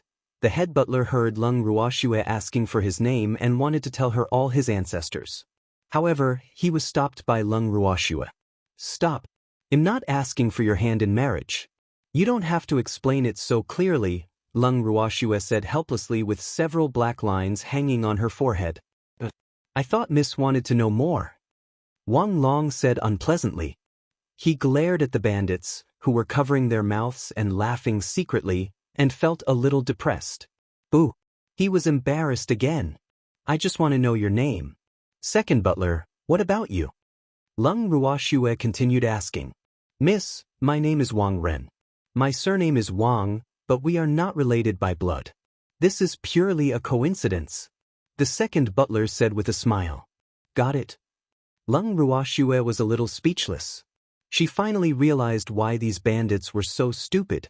Alas, could these bandits be smart with two such disconnected masters? Head butler, arrange a quieter residence for us. We don't like to be disturbed. Leng Ruoxue ordered again. Miss, the back mountain is the quietest. However, no one has lived there for a long time, so, the head butler said with a troubled expression. He didn't dare to continue speaking halfway. Is it abandoned? Leng Ruoxue asked in realization. Yes, it has been abandoned for a long time, the head butler said honestly. Beasts would always cause trouble in the back mountain, so as time passed, the back mountain became uninhabited. It's okay. There are so many of you. Cleaning up will be quick, Leng Ruoxue said nonchalantly. Okay then, the head butler replied. He really didn't want Leng Ruoxue and the others to live on the barren back mountain, but since Miss wanted to stay, he, as her subordinate, couldn't refuse. Miss, it's a little late today. Why don't you stay here for the night? They'll bring them to clean up tomorrow morning, and then you can move in? The head butler carefully sought Leng Ruoxue's opinion after some thought. Okay. Leng Ruoxue nodded in agreement. Miss, old masters, please follow me. The head butler bowed respectfully. Leng Ruoxue and the others followed the head butler to his residence. After making arrangements for them, the head butler tactfully left. In Leng Ruoxue's room, Leng Qingtian and the others arrived at the same time after the head butler left. Swear, these bandits are a big burden, Leng Qingtian said helplessly. He had a rough understanding of the situation here even though he had only been here for less than an hour. Lass, are you planning to raise these people for nothing? Old man Zhao couldn't help asking. I'm not a savior. I'm not related to them at all. Why should I raise them for nothing? Leng Ruoxue said speechlessly. It wasn't easy for her to get some money. She didn't even have enough for her own people. How could she care about others? Moreover, she hated people who had hands and feet but wanted to reap benefits without working. Therefore, it was impossible for those people to count on her to raise them. However, she could think of a way to earn money for them, so they could rely on themselves. After all, robbery was not easy now. Lass, didn't you already subdue them? Old man Zhao asked in puzzlement. In his opinion, subduing should mean they are family, right? Why did the girl's meaning seem different from what he imagined? I'm talking about taking them in. This place is so big, and our own people can't use so many places. Moreover, they have nowhere to go, so we took them in and continued staying here, Leng Ruoxue explained. Those bandits were all mystics and their strength was not bad.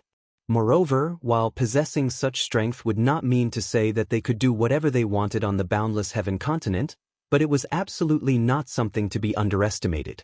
However, she was not too satisfied with those people because she could not see the characteristics of being a powerhouse or wanting to become a powerhouse in those bandits. Oh, that's good. Old man Zhao was relieved. To be honest, those people were still not worthy of his attention even if they were stronger than him. Ruoxue, what do you intend to do with these people? Lin Liang couldn't help asking. He'll ask the head butler in detail about the situation in Myriad Mountain City tomorrow before making a decision.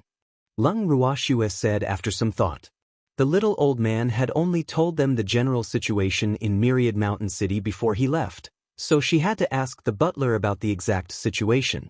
Okay, everyone should rest early today, Leng Qingtian said.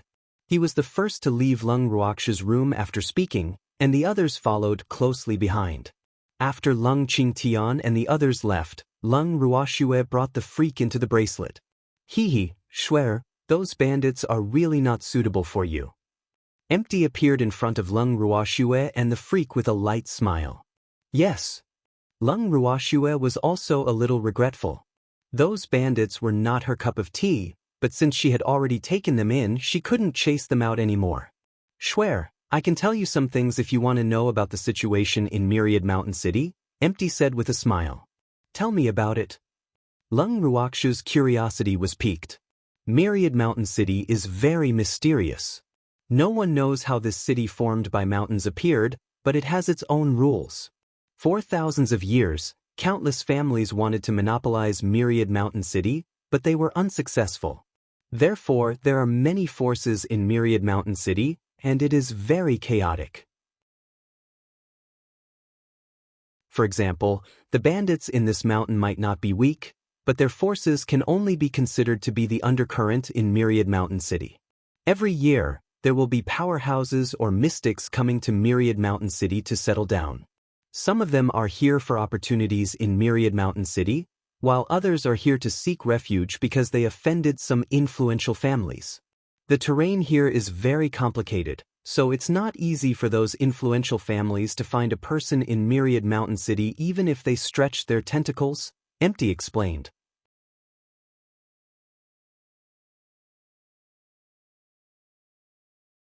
Chapter 485. Leng Ruoxue's Decision 2. All the businesses in Myriad Mountain City are monopolized by the 5 major forces. Does that mean that the other forces have to rely on the 5 major forces to survive? Leng Ruoxue asked after some thought. Probably. These 5 forces have probably been operating in Myriad Mountain City for many years, and their forces have long been deeply rooted, so they can stand tall in Myriad Mountain City for many years without falling. Hee, girl, don't tell me you want to replace them? Empty raised his eyebrows slightly and asked calmly. I do have this idea, but I don't know if those bandits have the courage. Leng Ruoxue said with a light smile. They definitely didn't. Otherwise, they wouldn't have been living a carefree life, the freak said in realization. In his opinion, it was not easy to make those bandits change their minds. Alas, what a waste of their aptitude. I'll talk to the 2 butlers tomorrow. Don't blame me for not doing anything if they still want to be like before, Leng Ruoxue said coldly. It's good to talk to them. Hopefully, they know how to take advantage of opportunities. Empty agreed with a faint smile on his incomparably handsome face. Okay, well, rest first, Leng Ruoxue said. Then she pulled the freak into the purple bamboo hut. The next day, early in the morning, the two butlers led the bandits to the back mountain to help Leng Ruoxue and the others pack up. It took nearly a day to finally tidy up a few decent houses. After cleaning, the head butler led Leng Ruoxue and the others straight to the back mountain. After leading them around, the head butler asked anxiously, "Miss, are you satisfied?" "It's passable."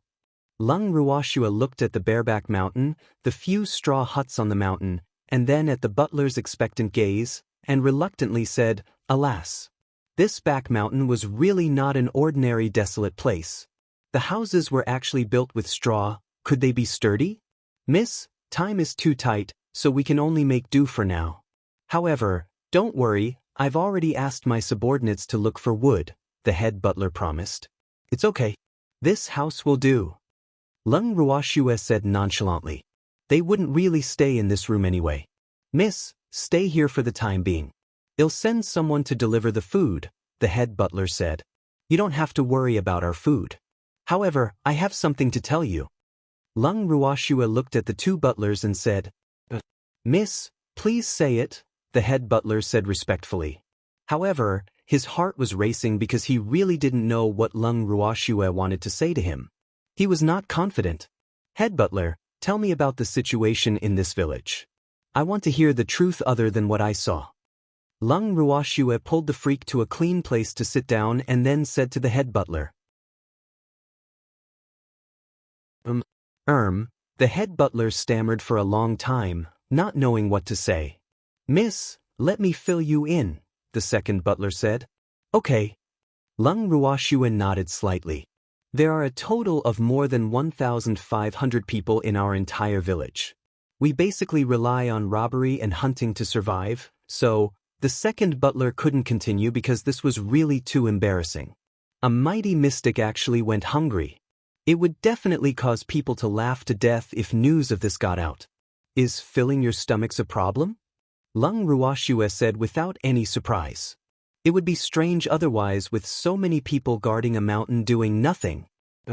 "We will occasionally starve for 1 or 2 meals, the second butler said softly. "Only occasionally?" Leng Ruoxue looked up gently and asked lightly. "No, we often go hungry." The second butler wiped the cold sweat off his forehead and said honestly. "Boo." The miss gave him a lot of pressure. Why was that? The miss was obviously not as strong as him. "I don't know why you came to Myriad Mountain City to settle down, but I can tell you that it's really a failure for a mystic at your level to be in such a situation," Leng Ruoxue said honestly. Mystic status in the boundless heaven continent was very noble. With their strength, they would receive good treatment no matter which family they joined. However, they often don't have enough food. "We were originally doing well, but later on, there were more and more people in the village, so..." The second butler wanted to defend himself, but he couldn't finish his sentence. "Are there more and more people idling around? Don't tell me that those old people, children, and young women don't have to work. They just have to wait for food every day?" Leng Ruoxue guessed. "Of course they don't have to work. Raising a family is a man's business," the second butler said matter-of-factly. He and his elder brother had the same idea on this point. "Are their bodies so weak that they can't do anything?" Leng Ruoxue said speechlessly. There were not many mystic cultivators among those people, but they were all spiritualists, including the children. There were also many spiritual deities. One had to know that the spiritual deity was already the strongest on the Ling Feng continent. Why were they so weak that it became a problem to feed themselves? "No, but they are family," the second butler couldn't help explaining. "Families don't need to feed themselves?" Leng Ruoxue was a little surprised. Well, was there something wrong with her understanding? "It's a man's duty to raise a family," the second butler said softly, obviously lacking in confidence. "Is that so? Listen carefully. Since I'm in charge here now, let me tell you. From today onwards, I won't raise them for nothing. If you want to live a good life, you have to rely on yourself." Leng Ruoxue was a little angry and said impatiently. She really had to give it to these men's way of thinking. They obviously couldn't support their families, but they still liked to puff themselves up at their own cost. "Miss, You can't do that, the head butler said hurriedly. It is very difficult for the other forces to survive in Myriad Mountain City except for the 5 major forces. They are not allowed to do business in Myriad Mountain City unless they attach themselves to a particular force and become its vassal. We can't even earn a lot of money by selling the prey we caught to the shops owned by the 5 major forces. The head butler continued to explain. Alas, people who did not know the true situation in Myriad Mountain City would not know how difficult it was to survive on their own in Myriad Mountain City.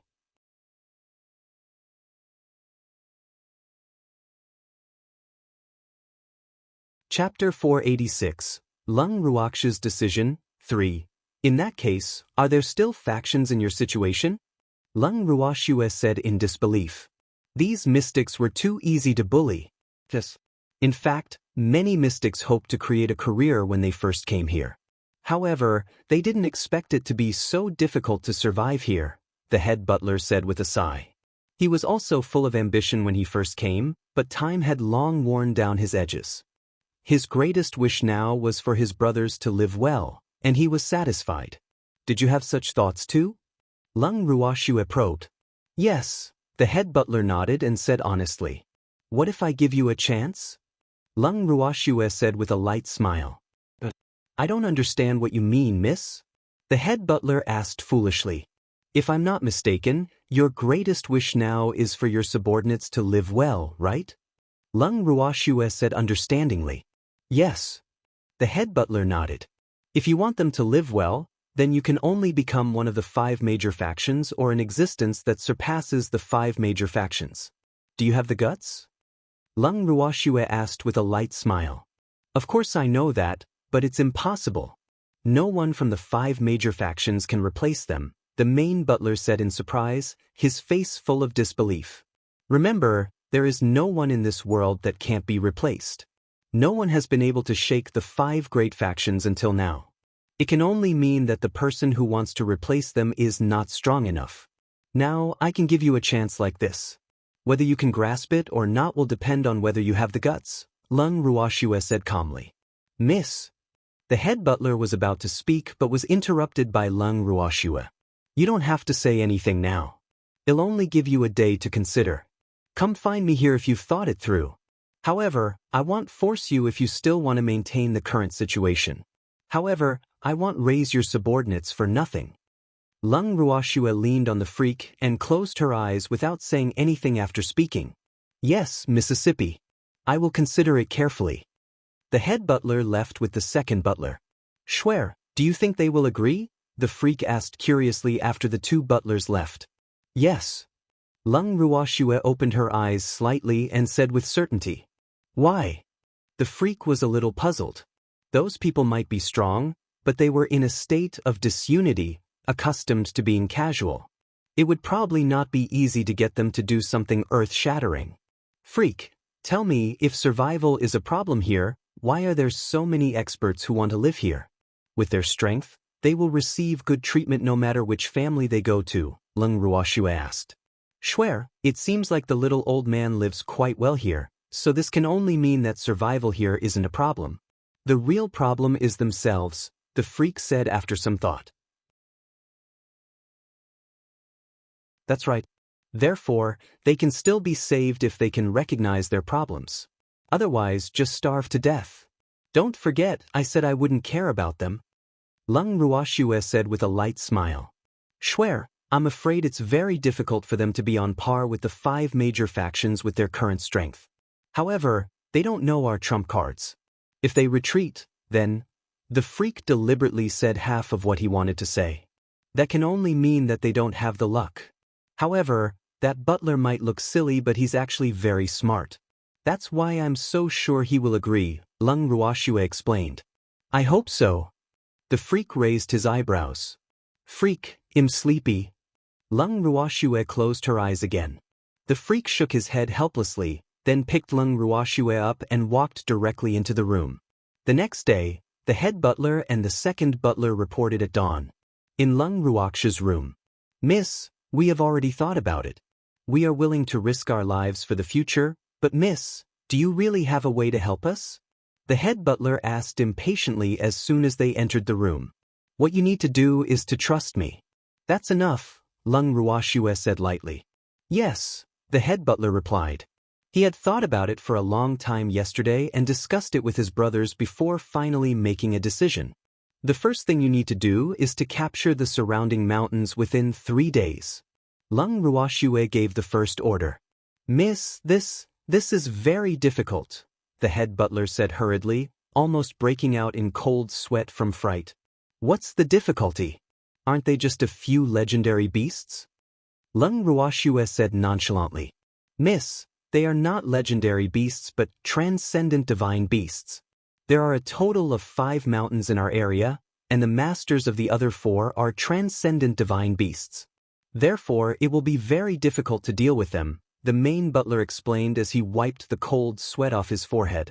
Are they level 9 transcendent divine beasts? Leng Ruoxue asked curiously. No, those transcendent divine beasts should be equivalent to Mystic Sovereign, so I'm not completely confident in dealing with them, the head butler said speechlessly. Alas, how could level 9 transcendent divine beasts be encountered so easily? Then what are you afraid of? There shouldn't be a problem if I get White Dawn to go with you, right? Leng Ruoxue asked. That white tiger? There definitely won't be a problem. The head butler was relieved when he heard that there were helpers. It would definitely be no problem to deal with those few transcendent divine beasts if he had that white tiger. Then set off now. Leng Ruoxue summoned her beasts and said, Miss, the main butler looked at the dozen or so small and cute beasts in front of him and asked dumbfoundedly. What did Miss mean? He was confused. Big fool, well go and cheer you on. Darling said with a smile while lying in Leng Ruoxue's arms. Actually, they strongly requested to watch the commotion.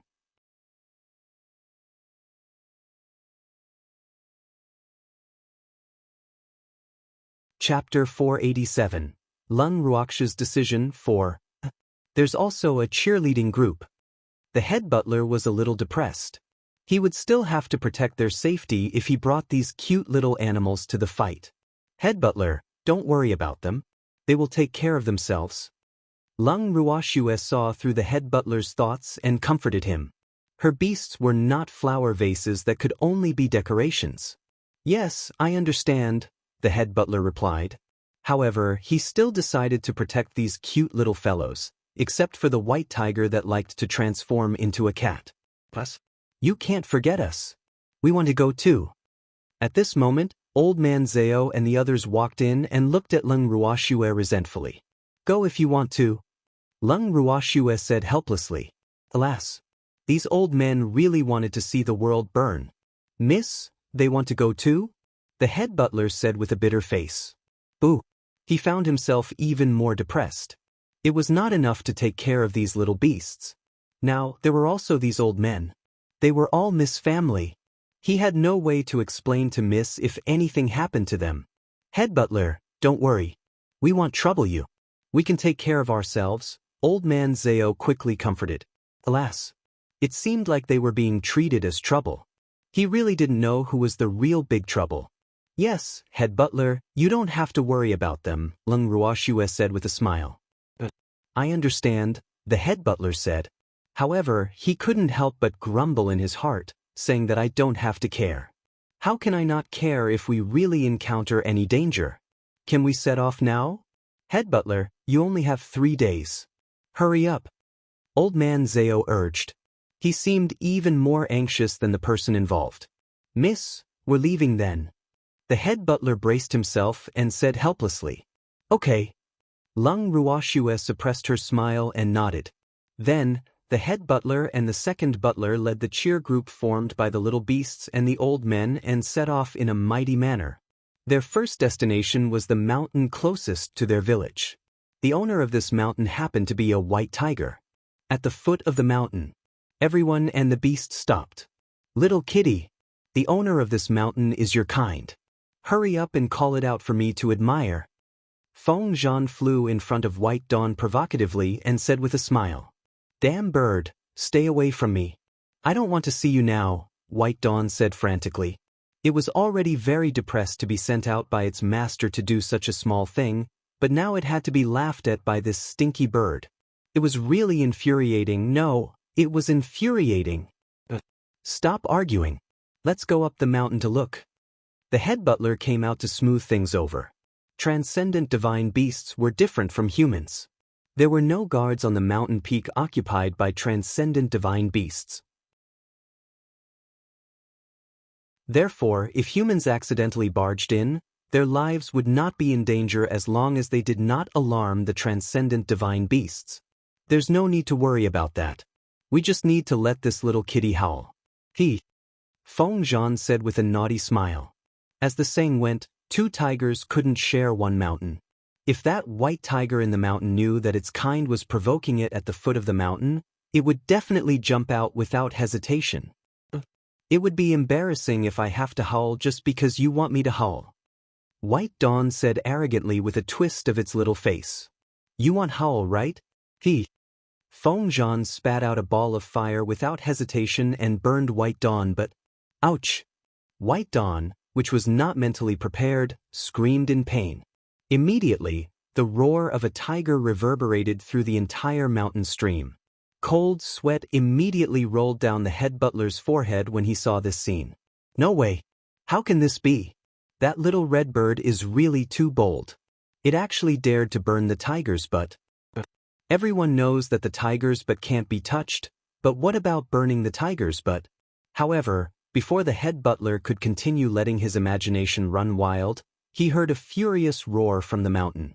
Which junior dares to cause trouble in this king's territory?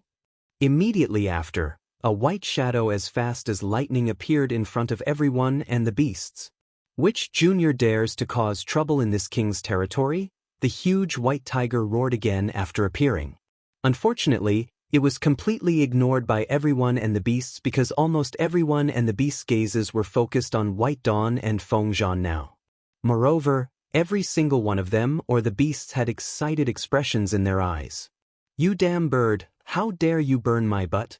You're really tired of living. White Dawn endured the pain and roared angrily. I'm helping you howl. Feng Zhan said nonchalantly. This little kitty might be stronger than him, but she was really not afraid of it. Moreover, provoking it was also one of her pleasures. Who wants your help? You bastard, I won't let you go. White Dawn glared fiercely at Feng Zhan and roared furiously. I'll pluck its feathers if this damn bird isn't my master's beast. Wow, are they going to start fighting? Get a small stool and watch the commotion. After Old Man Zhao said that, he really took out a small stool and a small table from his ring. Then he placed dried fruits and snacks on it, waiting for the show to begin. Lin Liang, the others, and the beasts also mimicked Old Man Zhao. Those with stools took stools, and those without sat on the table. The head butler and second butler wiped the cold sweat off their foreheads when they saw this scene. Their thoughts were, you're really brave. That white tiger is staring at us covetously from the side, and you're watching the commotion instead. However, they didn't dare to be as casual as Old Man Zhao and the others. Instead, they were a little distracted as they looked at White Dawn and the white tiger that had arrived a while ago from the corner of their eyes. Which junior dares to cause trouble in this king's territory? The white tiger was stunned when it saw that no one bothered with it for a long time. Then it roared again. Shut up! Feng Zhan and White Dawn, who were glaring at each other, roared in unison. The white tiger was a little dumbfounded. What was going on? They actually dared to ask it to shut up. How dare they? Weren't they just a bird and a kitten? They actually dared to order it, the Tiger King. How ridiculous!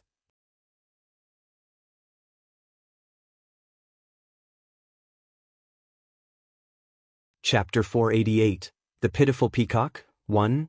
Damn bird, if master didn't forbid us from fighting, I would teach you a lesson now. White Dawn said gloomily after staring for a while. Damn cat, do you have the capability to deal with me? Feng Zhan provoked without fear of death. It knew that this little cat didn't dare to do anything to it. It dared to bully this little cat without any qualms because it had its master as its backer. Damn bird, just you wait. I'll ask my master for a duel with you when we get back. White Dawn said while suppressing his anger. Okay. I'll wait, Fengzhan said with a smile. She would die for infuriating the cat. Alas, I was excited about nothing. Seems like we won't be able to see a fight anymore, Old Man Zhao couldn't help but say with some disappointment when he saw this situation. He originally thought that he would be able to see an exciting battle between tigers and phoenixes.